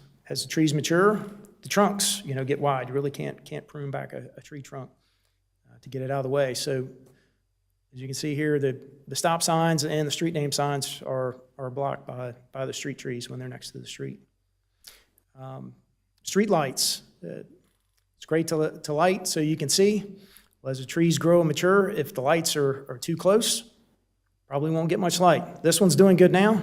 As that tree grows and matures, you'll provide good light to the tree, but probably not much else. Here's another example. This is in town of a street that doesn't have street trees next to the street. Does it provide the shade? Yes. As those trees mature, it still does shade the street. It does provide a nice canopy that's near the street. It's just not right up on the street. Sight distance and being able to see things. You know, when trees are up next to the street, it can block drivers, bikes, pedestrians crossing, driving along the street. It can block your view. When you don't have those, as you can see in this picture, you can really see what's going on. It reduces that safety conflict. And we're not just thinking about the trees when you first plant them. When you first plant them, they're small. They don't block your view a whole lot. We're trying to think about in the future, 30, 40, 50 years from now, as those trees really mature, what can it look like? This is actually a street in Charlotte. You know, we talked about home values. Lauren mentioned home values earlier. I'm pretty sure this street in Charlotte, if you recognize the name or know where this is, I'm going to bet home values aren't impacted too much because they don't have trees between the sidewalk and the street. Another picture, again, this is from Charlotte, but as you can see, when the trees really mature, they're going to provide that canopy over the street, may provide the look that you're wanting to go after. But again, they're not right up on the street. So hopefully those maintenance costs are reduced. Small maturing trees, yes, they don't get as big, but they can still provide some of those same visibility blocks from signs and other things. You know, as you go along the street, you got crepe myrtles, maybe some dogwoods along the street. Those don't get as big, but they can still create some challenges. This is a street light example. Say, unfortunately, a tree got planted. You can see on the left, the tree and the light are pretty much occupying most of the same spot. It's fine in the winter, but during the summer, you're really not providing much light except to the tree or maybe the birds that are in there. If you want to go out in town and take a look at some neighborhoods that have, you know, a planting strip without street trees, there are several. There's Northstone, Hampton Crossing are a couple. You can see here those seem to be pretty nice neighborhoods. Hamptons, Winfield, Melbourne is another one. You know, there's several in town. If you want to go out and take a look or think about, you know, when you've driven through those areas, you know, what those neighborhoods look like and how it feels, These are a couple of examples. Again, what we like to throw out there is maybe another alternative. Is there something different we can do to change that trend? Right now, we're seeing the rise in maintenance costs.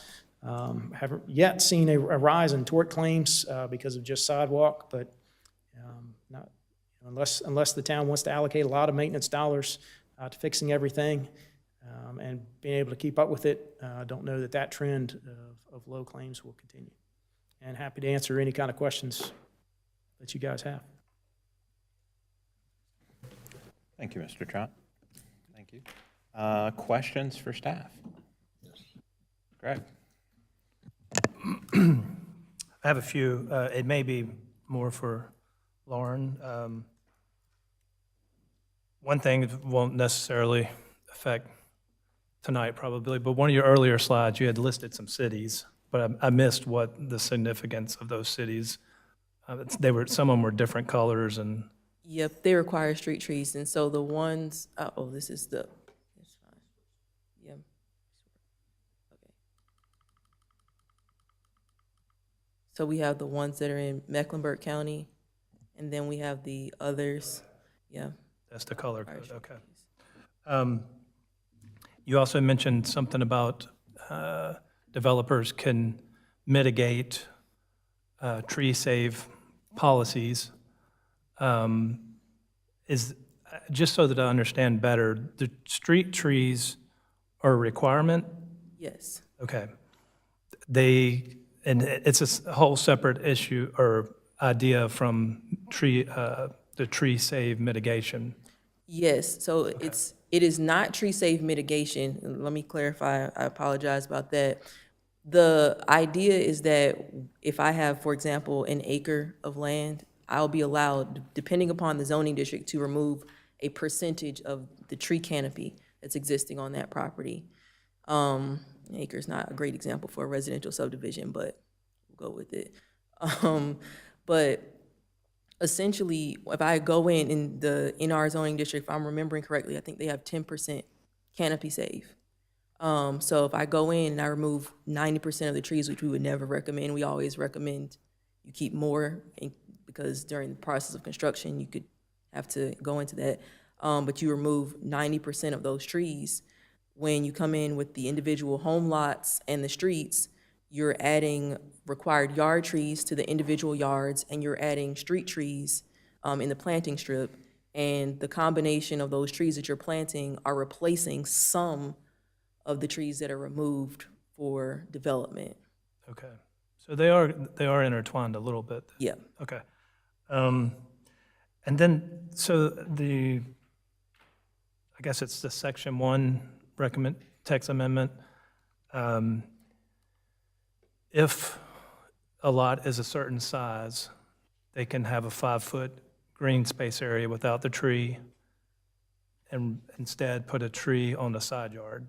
That's, in short, what it's recommending? In the front yard.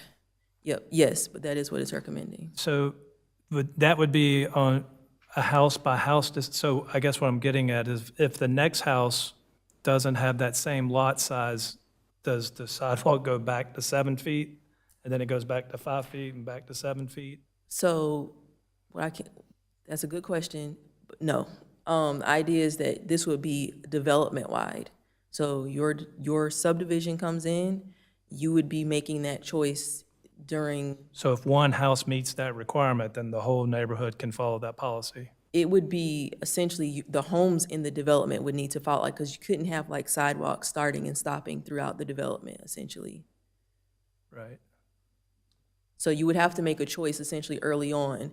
Are you going to be choosing the small maturing trees, the large maturing trees, or the planting strip? And then accommodate that in your construction design. You couldn't have it where one lot met the requirement to not have the planting strip and then the next chooses something different. It would have to be a development-wide choice. So they would almost have to make the minimum lot size meet this requirement ahead of time? Yep. Okay. And this may be for either one of you. Anywhere along the line, and maybe I misunderstood this as well, Current policy recommends 2 sidewalks on both sides of the road. It's required. Any idea or any thought of reducing that back down to 1? That would cut half of this issue. Emphatically, no. No, if this is for pedestrian accommodations, we would not do that. In the rural district, we do allow it for one side only, but TR and everything else, it's 2 sides. Okay. I like 2 sidewalks, but if the purpose of this is to reduce maintenance costs, then cutting the sidewalk in half would, in theory, cut the maintenance costs in half. Through the accommodations that we've come up with in this text amendment, we've more than reduced the cost in the future. What folks fail to mention in this is, in the past, when we had those smaller 5-foot planting strips, they chose the wrong trees. They picked pin oaks, maples, absolutely the wrong tool for the trade. Moving forward, we're working with arborists to get that right tree identified, and also looking back when we're repairing these, and we have to remove street trees, we will replace them with the proper trees. So that will flatten the curve. There's no need to go to such extreme measures, so. Okay, thank you. You're welcome to remove my pin oaks because I hate them. And you can put something else in, feel free. Thank you. Yeah, I have some other questions, but just a follow-on to what Greg, that was a good point Greg made. If, what the answer I heard, because most of the subdivisions that we get, my understanding is that we're looking for a diversity of housing types in those subdivisions. So you might have townhomes, residential homes, because you're going to have a diverse, in segments, diverse width. It wouldn't be 50 feet it wouldn't be 50 feet everywhere in that subdivision. No, it wouldn't. And so that kind of brings a lot of different considerations.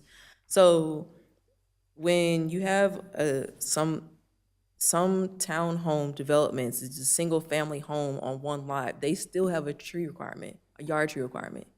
That's already kind of, it's already challenging for them to meet that requirement. Now, it's the lowest one because those lot sizes are so small, and they have to kind of figure out, like, the limited green area that is on those lots, where they're going to put those trees. But that's a consideration for the developer when we're in the plan review process saying, hey, these lots have yard tree requirements, where are you going to place them? How are you going to accommodate them? So yes, there's a variety of housing types in the developments and a variety of lot widths, but essentially, like, the developer would have to make a choice at the beginning, which sidewalk condition they want to go with. Now, one thing to also consider is that, to have a lot that's greater than 50 feet in width and also having a depth of greater than 40 feet is rather uncommon. So most of the developments that were like under the county regulations with one sidewalk on one side of the street, those are the ones that have, these magnificent large maturing trees in the front yard because they have the space for them.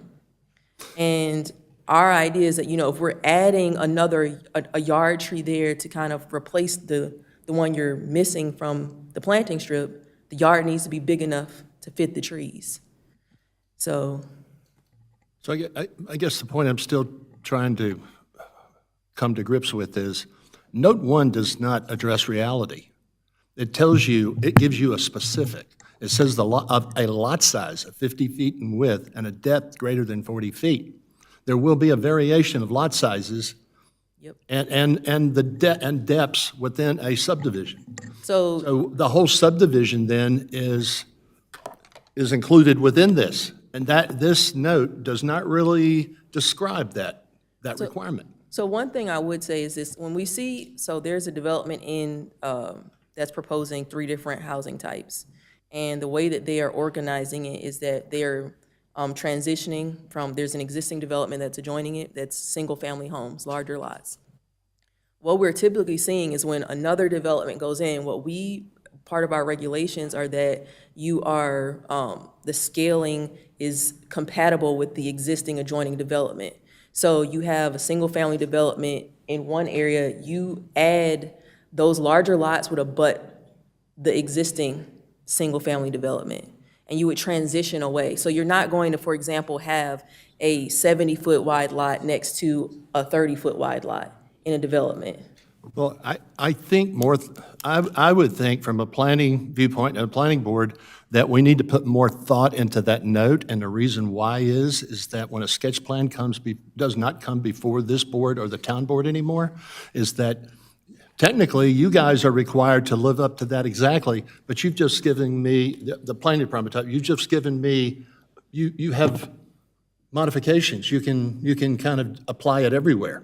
And I don't see how you can do that. It has to be specified, correct? In the ordinance? That we're. If you're required to do the sketch plan and Yes. require a developer to do something, it has to be specified. Yes. This is not specified. The Because what idea- you told me, excuse me, Lauren. Go ahead, Lauren. Excuse me, I apologize. I'm sorry. So the idea is that the developer has the option, that's why it's included, the developer may provide this minimum 5-foot green zone, so it's building that flexibility in with the language that's proposed. So they're required to pick from one of the options, essentially. They have the choice to either provide the planting strip with the trees, or they may provide the alternative. The same thing really applies to the 9-foot and 7-foot in a subdivision, because it's going to be different lot sizes. A subdivision is going to be a variation of all of these, correct? Yes, but the 7 feet or 9 feet wouldn't correspond with the lot width. It would correspond to the type of tree that's selected to go into the planting strip. Are we there yet with this piece? Is my question. Does more thought need to go into this? The way and correct me if I'm wrong, the way I understood it is if the minimum lot doesn't meet this requirement, then the whole community can't do it. I'm going to just say right now that the three of us each have a different understanding of this. So we're stuck. I mean, I know how they make neighborhoods, and there's going to be phases that are all going to be similar lot sizes. And so they are going to have that, and they're all going to meet roughly the same requirement during that. So in that phase, am I right in expecting that they would all have the same, what are we calling them, green zones, planting strips, whatever, and elsewhere in the neighborhood, it is okay to have a different width because they have different lot sizes? Correct. Yeah, typically, in your townhome section, it would be tighter. Then you go to your medium-sized homes, then you could look at the 9-foot with a large tree. Then you go back to the estate section of a subdivision, and you could look at the other options. So you can mix and match internal to a project. So it's not blanket All or nothing. over an entire neighborhood. I shouldn't say, it's the same concept though with your phases, neighborhood phase. Yeah, but I mean, they don't intermix. Adjacent lot to adjacent lot, they wouldn't intermix. You would tend to change street by street or section by section or phase by phase, not house to house. And that's just my unfamiliarity with the code. That's why I wanted to clear it up, because they, even from a marketing standpoint, they'll even break it off. If there's a new neighborhood, you'll see this is the 50-foot lot size, and they may even name them something, the 50s, the 60s, and the 70s, and they all bring a different premium, and you have different housing options in those sections and this and that, and that's how they shuffle it around. So it's all very similar to each other, within your viewpoint, but you can go elsewhere in the neighborhood and find an entirely different housing stock. Well, I went up this tree, that's a pun, because what I heard was that the developer chooses what he wants for the entire subdivision. That's why I went to the route I would. I was just trying to clarify that a developer can do different things within a subdivision because of different housing types. So this is still tied to just a lot that is 50 feet wide and has a depth of 40 feet, and that 40 feet is from the back of the sidewalk to the front of the house, correct? Yeah, approximately. So the idea is that, yes, it is tied to the lots, but as I think is trying to be explained is that you won't, well, at least what we haven't seen, where you will have a lot that's greater than 50 feet next to a townhome. It's usually going to be phased throughout the development. So you'll move from your more densely packed, like, housing types to your larger lots throughout the subdivision. So there would be a transition through the subdivision. It wouldn't be from lot to lot. So to go back, because of how we're doing things now, we don't do quasi-judicial in the sketch plan, and you guys are held to the ordinance. When a developer comes in, if he's got lots that are less than 50 feet and less than 40 feet depth, they either have to do a 9-foot or a 7-foot. They can't do a 5-foot. That's correct. Even if he has one that's 50 feet? I mean, should we put something in the ordinance that gives the consistency? Because I could foresee that we're going to have a snaking sidewalk if we don't So put this down. I do understand where you're going. I would just say, this is our job. So you can't write every contingency into a code. So there's a possibility that you could have a townhome and then a few lots later, some single family on the same road. But that happens, and when that happens, the most restrictive applies to that street. So for instance, when you have townhomes, you got to have parking on both sides of the street. So that doesn't mean the street's just doing this as it goes down. That street length and design, engineering's checking it, we're checking it to make sure that that street is consistent along that street edge. And you're applying the most restrictive standard on that street edge. But then when you turn the corner, if you want to have a different phase with some variety, as a matter of fact, we even require a variety of lot sizes to have that option to do different things.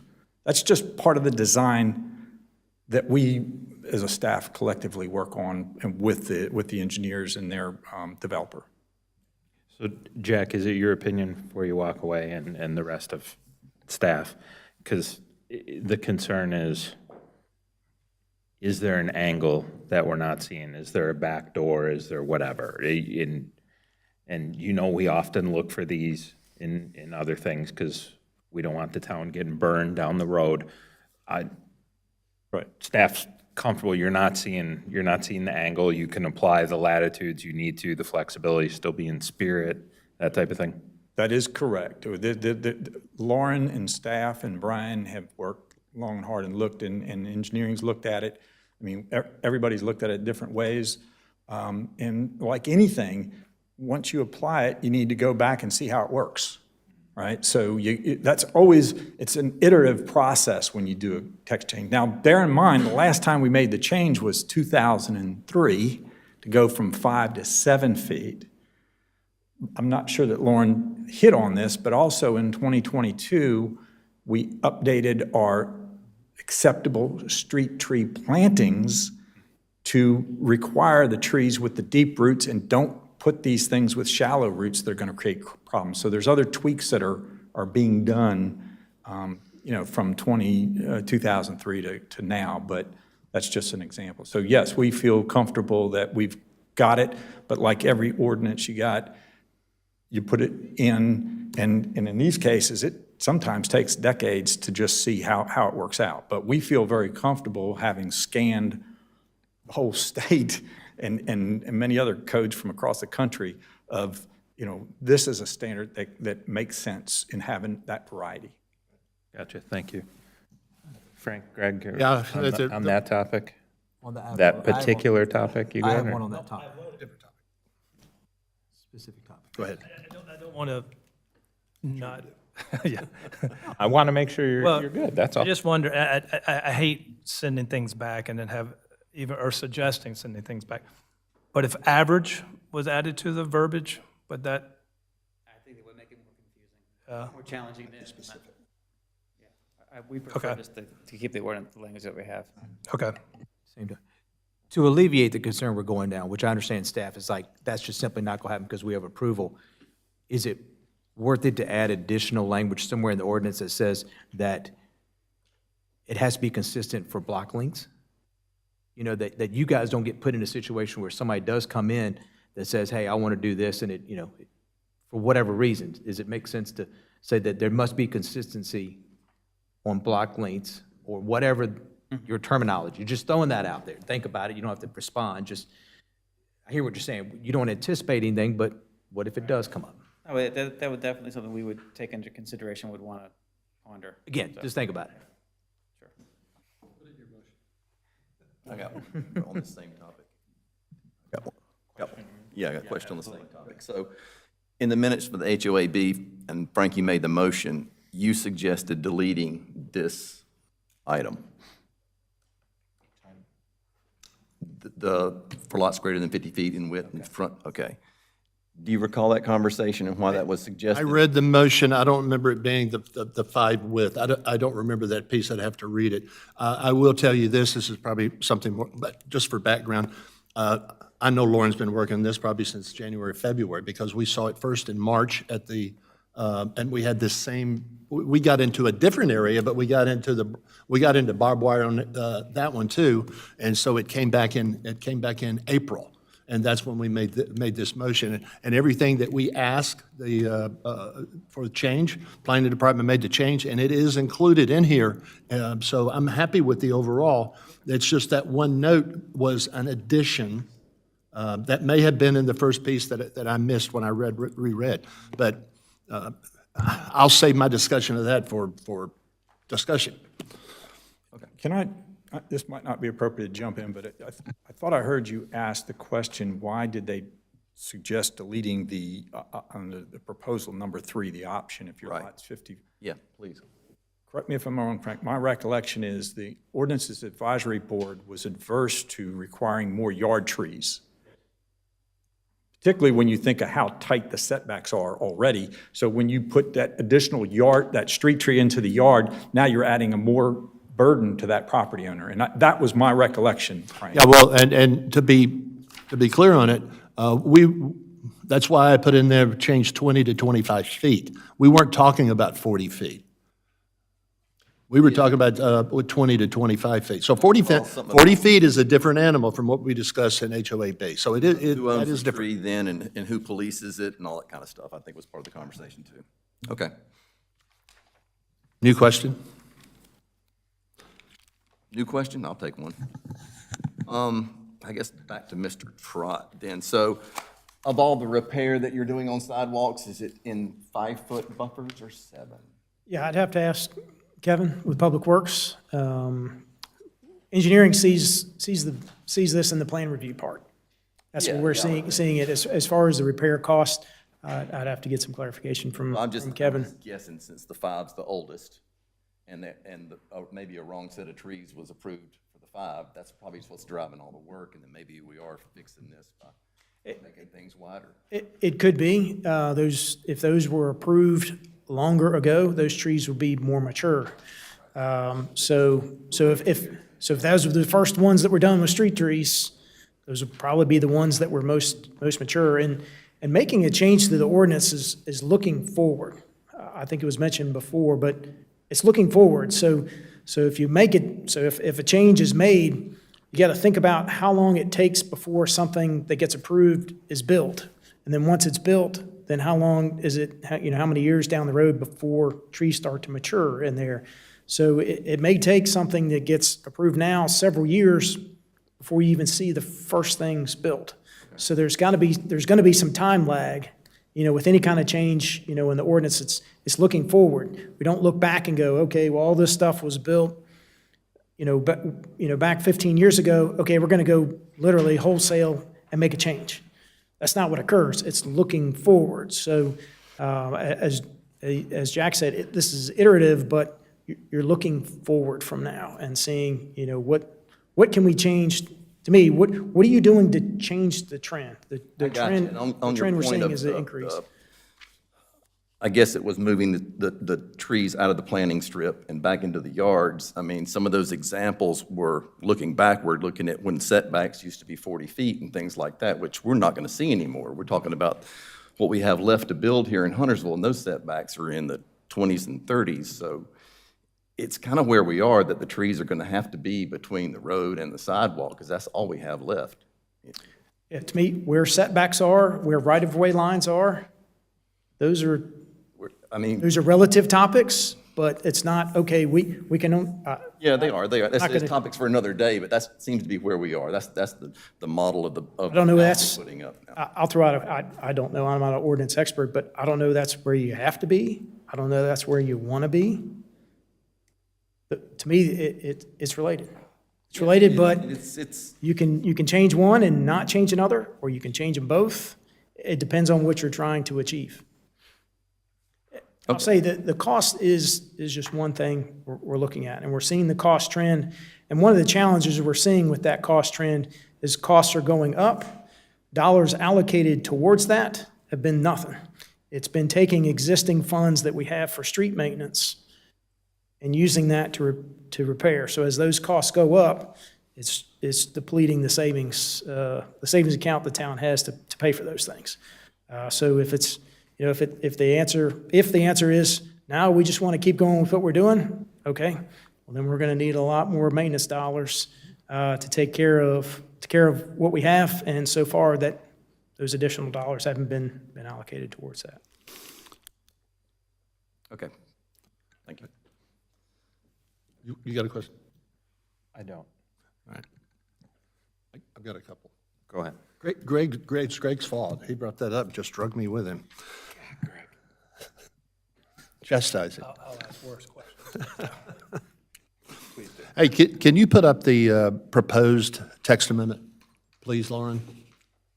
And go to the bottom of 1 of 3 and the top of 2 of 3, where the diagram, where the box is about lot size, required number of canopy trees.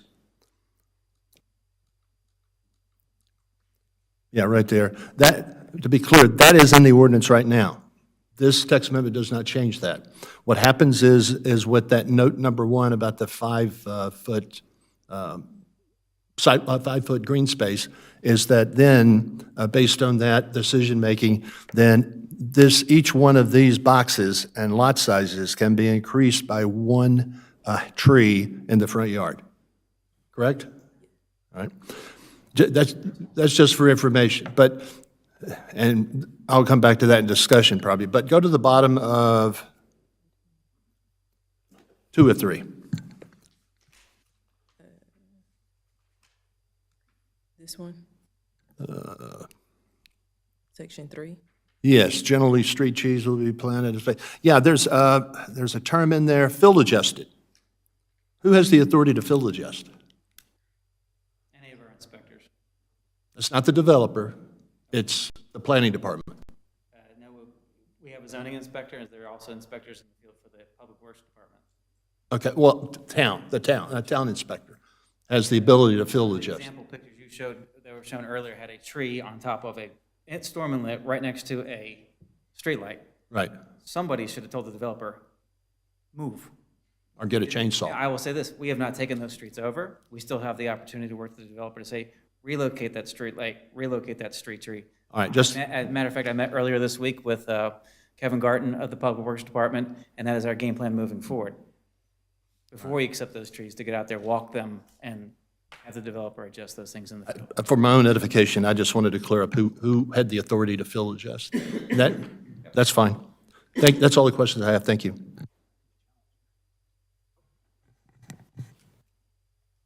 Just to clarify, Brian was mentioning about, you know, the ability to move trees. Depending on the timing, you know, if developments are built really quickly, the trees may not have had time to take much root. But if developments occur a little bit slower, those trees may get, you know, a few lots may get built, and then there may be a gap in time before other lots maybe on that street get built. Sometimes those trees have been there a while before, and so relocating some trees is pretty difficult. You know, it just depends on how long they're out there. If they've just been planted, sure, they probably can be, but if there's been a year or two between when that occurs, yeah, it's probably not relocated, it's tear out and have to replace. Well, if you remember from the public hearing, when I got up and spoke a second, I had sarcasm, and I apologize for that, about the recommendation was, the solution was don't plant the tree next to the streetlight. Because I would, and it's not an assumption, I would believe that between your two departments, Public Works, that we could figure all that out about where a tree should go, and do we need to not have a tree in order so the light will function properly? But that's not what we're talking about here. Thank you. Two quick ones. Do we have the ability to go back on approved projects, like for instance, Town One right now, and like institute this? Or is that like set in stone? No, they already have their entitlements. Even if it were to save money in the future to the town? Just as Brian said, they have their entitlements, but the fact of the matter is, we're going to have, if they have a 7-foot planting strip, we're going to make sure it's the deep root trees. It's not the maples. It's not, I mean, again, that's and the other thing we're doing, and we're doing it now, is checking site distance, and then where is this tree in relation to your light pole, and where is this tree in relation to the stop sign. So all of that stuff is going to be reviewed. Okay, perfect. And the other one is, some of the jobs we've done in like Raleigh and Cary, they've required like a root barrier, you know, to try to stay out of that. I don't know if the arborists have brought any of that stuff up or as a solution. We haven't spoken with them yet, but, well, we had a preliminary discussion with them yet. We haven't spoken under contract with them yet, to where they're proposing those types of solutions. But we did see in our research that was proposed as an option. And kind of with that, you know, what we've seen also overwhelmingly is, you know, there are a lot of, as was mentioned prior, situations where people are, you know, they're having difficulty with their trees and they pull the tree out, and the tree, like the burlap and that grading is all around the roots, so someone just dropped the tree in a hole.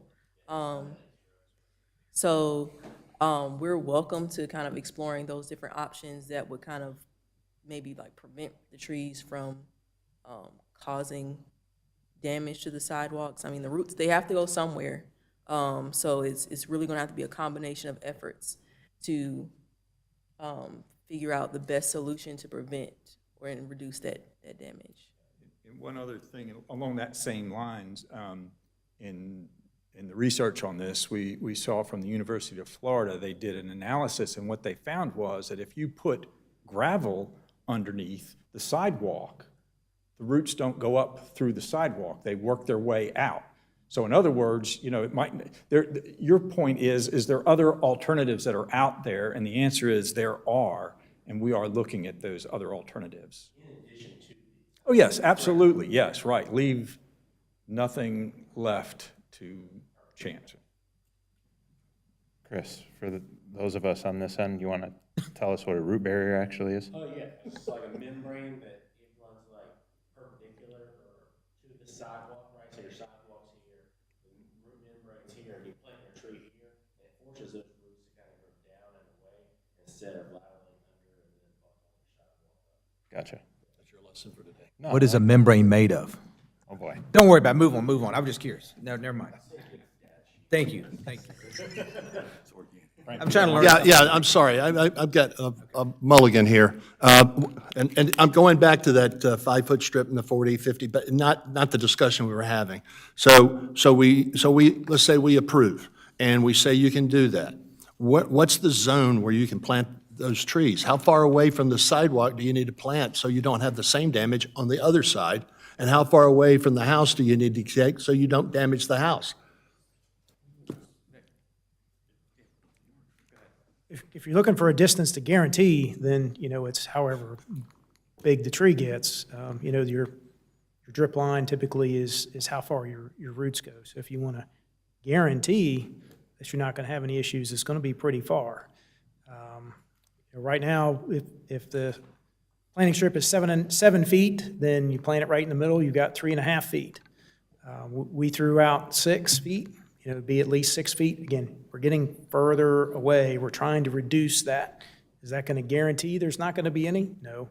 We're trying to lessen, trying to get it further away to change that trend. And yeah, well, I'll save that just for discussion. The other thing I just would mention is what you don't see is there's this thing called the Engineering Standards Manual. It tells you exactly how to build a street. It tells you, how to build a sidewalk. It tells you how to put a tree grate in. And so the things that you're talking about will all be incorporated into that design manual. Just like we tell people, all right, you need on-street parking, it's this way. If it's no on-street parking, it's that way. So that's a manual that kind of works hand in hand with the zoning and subdivision ordinance that has all the engineering details on how to meet the standards. No, I won't say that. Thank you. Hey, how about a motion? That would have been more sarcasm. Lee, go for it. All right, in considering the proposed amendment TA 23-01, the planning board recommends approval based on the amendment being consistent with policies EOS 4.1 and EOS 4.3 of the Huntersville 2040 Community Plan. It is reasonable and in public interest to amend the zoning ordinance because it will provide developers with multiple options to comply with the street tree guidelines of the Huntersville 2040 Plan, as well as the intent of Article 7 of the zoning ordinance to continue to provide Huntersville with the benefits of a robust tree canopy while reducing maintenance impacts to the public right-of-way.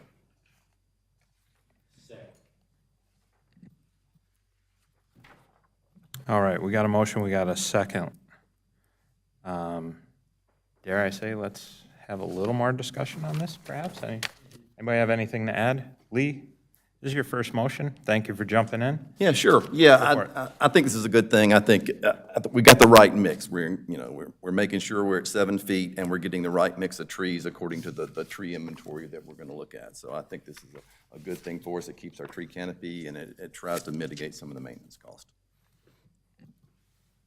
Same, I think it's much needed. I think that we've got to have full faith in the town and the inspectors to move the things in the right places and pick the right trees and make sure that we don't have sidewalks that go in and out and that we use the standards the way we know how to use them. And, there might be some, vagueness in the language, but I think there's vagueness all over every single text that we have.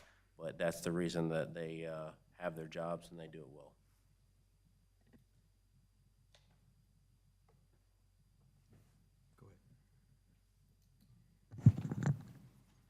I've got two options here.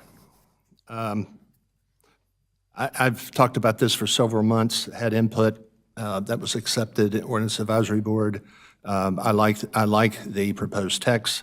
I still do not like the fact that we're looking to put more trees in the front yard of homes that already have trees that are required by the ordinance, away from the street. And for the whole reason why the Ordinance Advisory Board didn't support that, and that was that we have the potential of putting a burden back on the homeowner. They still may have a problem out towards the street, and we have problems. I'm all for that wider green strip, so we can save those, because I walk on them, and I've seen that damage for 8 years.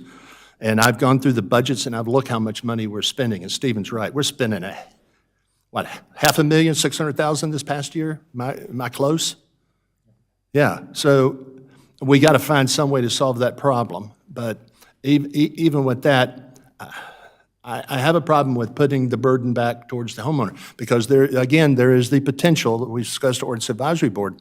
So it doesn't do the sidewalk, but the trees come back and you put more trees in the yard, and then root system, because the owner is responsible for any damage to the sewer line, the water line, and all the lines that go into their home from the connection to the house. And the potential for that damage is there. I'm not saying it'll happen, but that's why I'm opposed, and that's the only reason I won't vote for this text amendment for that one reason.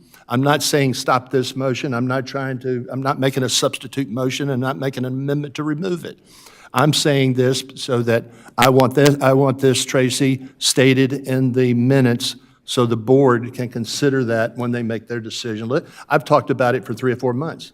I've had my say. Let the decision makers make their decision. Scott, you got anything on this? You don't have to. No, I mean, actually, I do, but I just struggle. I do worry that I see where we're going with this, but I do worry that are we going to long-term affect the tree canopy that the town has always said we want to maintain? And I think we've done a wonderful job over the last 23 years doing that through the existing ordinance.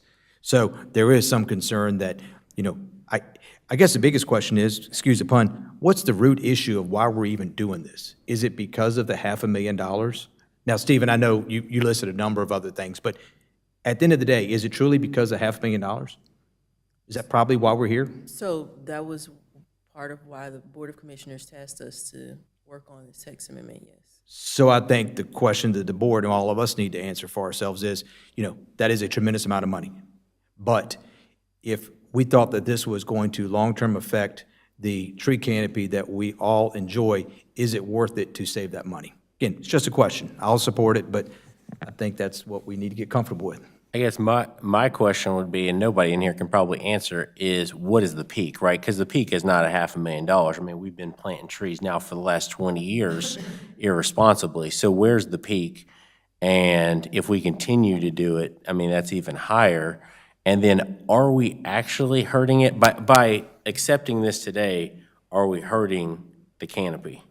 Like, are we going backwards on our canopy? I don't know the answer to that either. Yeah. I mean, I feel we're still planting the same amount of trees, right? I mean. So, yeah, the tree planting requirements haven't changed recently, but I'm trying to think about a few different parts of the ordinance at one time. One thing that I can say is that, our highest tree canopy save requirements are in the rural and transitional residential zoning districts. And those zoning districts have lot size minimums and average lot sizes. So it would be more likely that someone could have the option to not plant street trees there. That's just it's a function of how the lot sizes work there. But we have not seen an overwhelming number of the developments in the rural and transitional residential zoning districts unless there's a rezoning from rural to transitional residential or from some other zoning district to neighborhood residential. The idea is that developers are trying to gain density, because the rural standards are pretty high. And it's because of the way that our 2040 plan is written. That's the area that we're trying to preserve as rural. We're trying to keep that green space in those zones on the west side of town. There's a lot of land that's remaining there, but they're in watersheds that are, very restrictive. So I don't know, to get to your question, I don't know if we're gonna see a large reduction in the canopy on the west side of town because of the watershed requirements.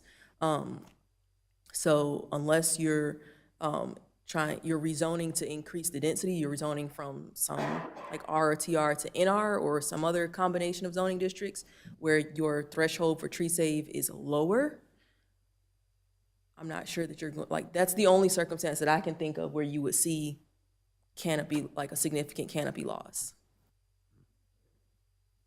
Just to clarify, Chris, in case they confused, in case I caused you to say that statement, I'm not opposed to planting the trees on the street. I'm all in favor of making wider green strips. I'm just opposed to moving the trees off of the street into the yard closer to the home. More for the water and sewer burden. I'm sorry? For the water sewer burden. Well, and also the burden on the home, because then depending on the type of tree that they're planting, the canopy over your house, the damage it does to your roof, the roots and your As a home buyer, so you're thinking you'd rather buy a home without a tree in the yard than with a tree in the yard? No, you can come out to my house. I live on a quarter acre, and I got 20-plus trees in my house. Oh, I mean, that's Yeah, the same so way I was. When I yeah. was looking for houses, I was looking for trees. And I've had, over 28 years, I've had to cut 6 of them out because of disease, but I still got 20-plus trees on my property, so I'm not anti-tree. I hear by what any you're means. saying about the liability and the burden, but I feel like most people are looking for trees in their yard, even with that burden. But I will point out that none of the trees in my yard are near my sewer line, There you go. but I can't guarantee that's going to happen for Other you people. residents. One more. So I look at the tree canopy as a quality of life element, and the same way as I look at sidewalks. And it's unfortunate those two things are in conflict with each other, and there's a price to pay for it, but we should be able to come up with that price because we're increasing density, which does hurt the tree canopy overall, and by doing that, when doing that, we're increasing taxpayers. So we're gonna get there. We're gonna be able to pay for these repairs and keep our trees alive and healthy.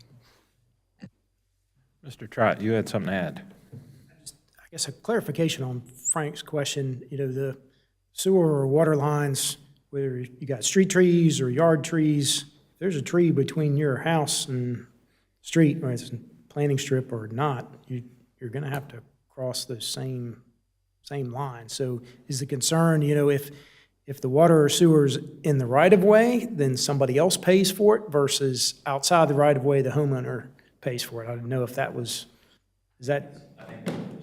Okay. It's got to cross, trees are going to be in conflict either, in both places. Well, I would rather it break on your side than mine. I mean. Thank you, Steve. But,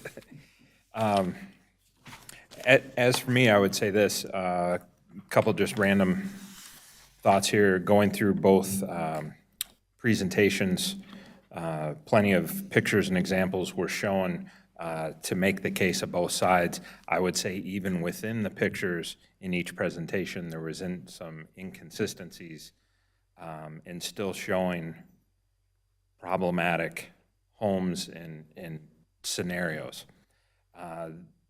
The thing that I would say about the expenditures going out, call it $500,000, to me, the cost is much greater in my mind, because not only is that money going out, it's money going out for the wrong thing. So now we're spending all that money, but it was for something else. So now we also have, I guess, what I would call deferred maintenance or whatever, because that money was for roads. And so now we're not spending on the roads. So to me, the dollar amount is much greater than that $500,000.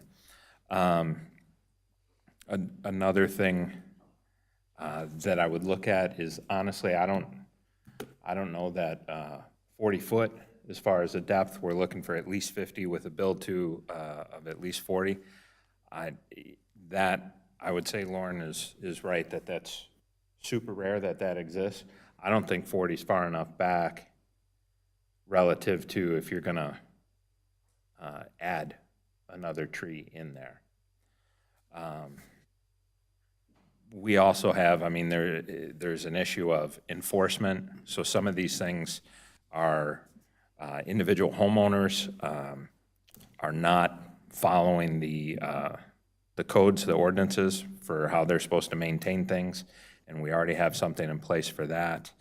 And maybe we do, there was some talk of outside the box and new ideas to approach us. A couple places where I've lived, honestly, we got dinged as the homeowners for each square of the sidewalk that was bad. It would be, of course, this was years ago, but for the sake of it, $100 a square that the homeowner was assessed. Now, the town came through, hired a contract to do it, and they went all through and whatever, but that was a way to offset. And another thing, I mean, I don't know if we're able to control all this to the level that we want to. There's a way out there idea, but I mean, what if the town just took over the plantings altogether? That way we know exactly what it is, that it's controlled, and all these developers just pay us, and then we do it. So I just put that out there as a thought. Well, that's why they're paying for it. They're still paying for it. They're just paying us, and we're controlling what and where, how. So that's it. but- Can you call a straw poll on this? I don't want to destroy Lee's first motion. I don't want Lee's first motion to be voted down. Can we do a straw poll to see where we are? Mr. Vice Chair, you feel free. I would ask for everyone in favor of this proposed text to raise their hand. Straw vote. Straw vote. Oh, yeah. All right, I'm happy. Okay. All right, if no other discussion, let's take a vote then. All in favor? Any opposed? Motion carries 5-1. Thank you, staff of all various departments. Let's see. Thank you, Lauren, for putting up with me. You do a good job.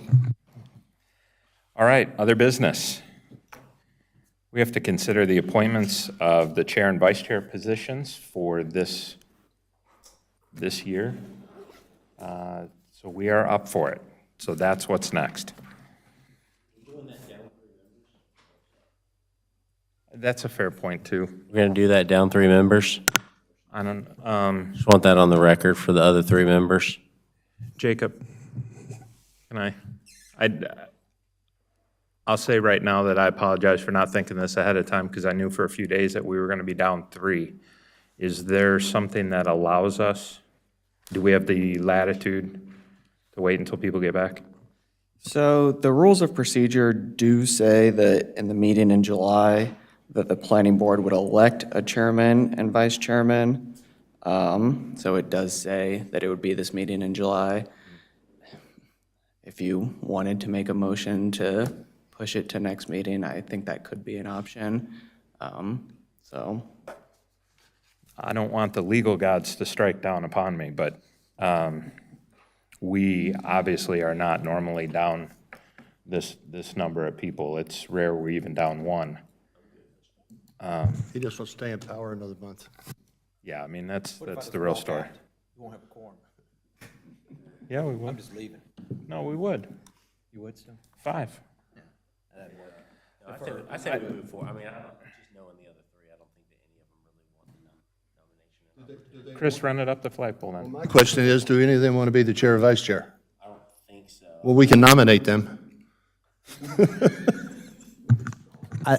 I think it's respectful to defer and let them weigh in and vote. It's not fair for us to make that decision, whether they want to be. They come back and then say, oh, here's your new chair and vice chair for the next 12 months.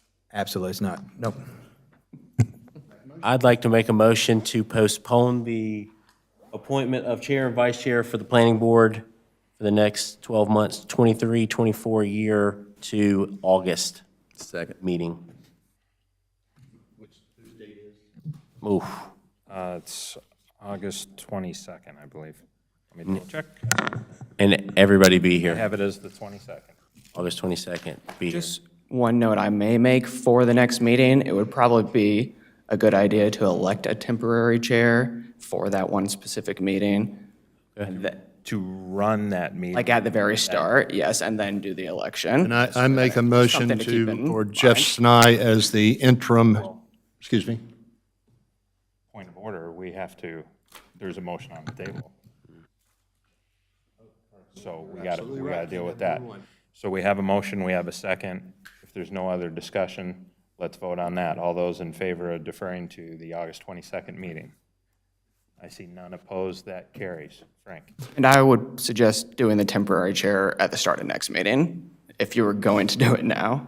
That's what I'm saying. I make a motion for, to appoint Jeff Snye, the temporary chair of the planning board. No, he's saying do it at the. Yeah, I'm saying wait until Oh, the start okay. of the next Gotcha, meeting. gotcha. Sorry. Thank you. So before we even, Jacob, before we even do minutes, next time we'll just get it out of the way. And it is improper to just do the official long-term vote before it has to follow the order of we other gonna business. call the meeting We'll to do a order? I mean, temporary. You could change the meeting agenda if you wanted to put that at the start. Okay, Why can't we just do the election of the chair at the beginning of the meeting? well, that's That's what what he's I'm basically saying. saying. Yeah, you can change the meeting next month to do that. Change the agenda. Okay, Yes. all right, we'll Yeah, get we it can straight go so through we it take next care of month, but yeah. Okay, Jacob, thank you. Sorry to mess everything up. All right, so let's see. That is it. I need a motion to adjourn. Motion to adjourn. Second. All those in favor? None opposed? We are good. Don't know if we want to elect a chair.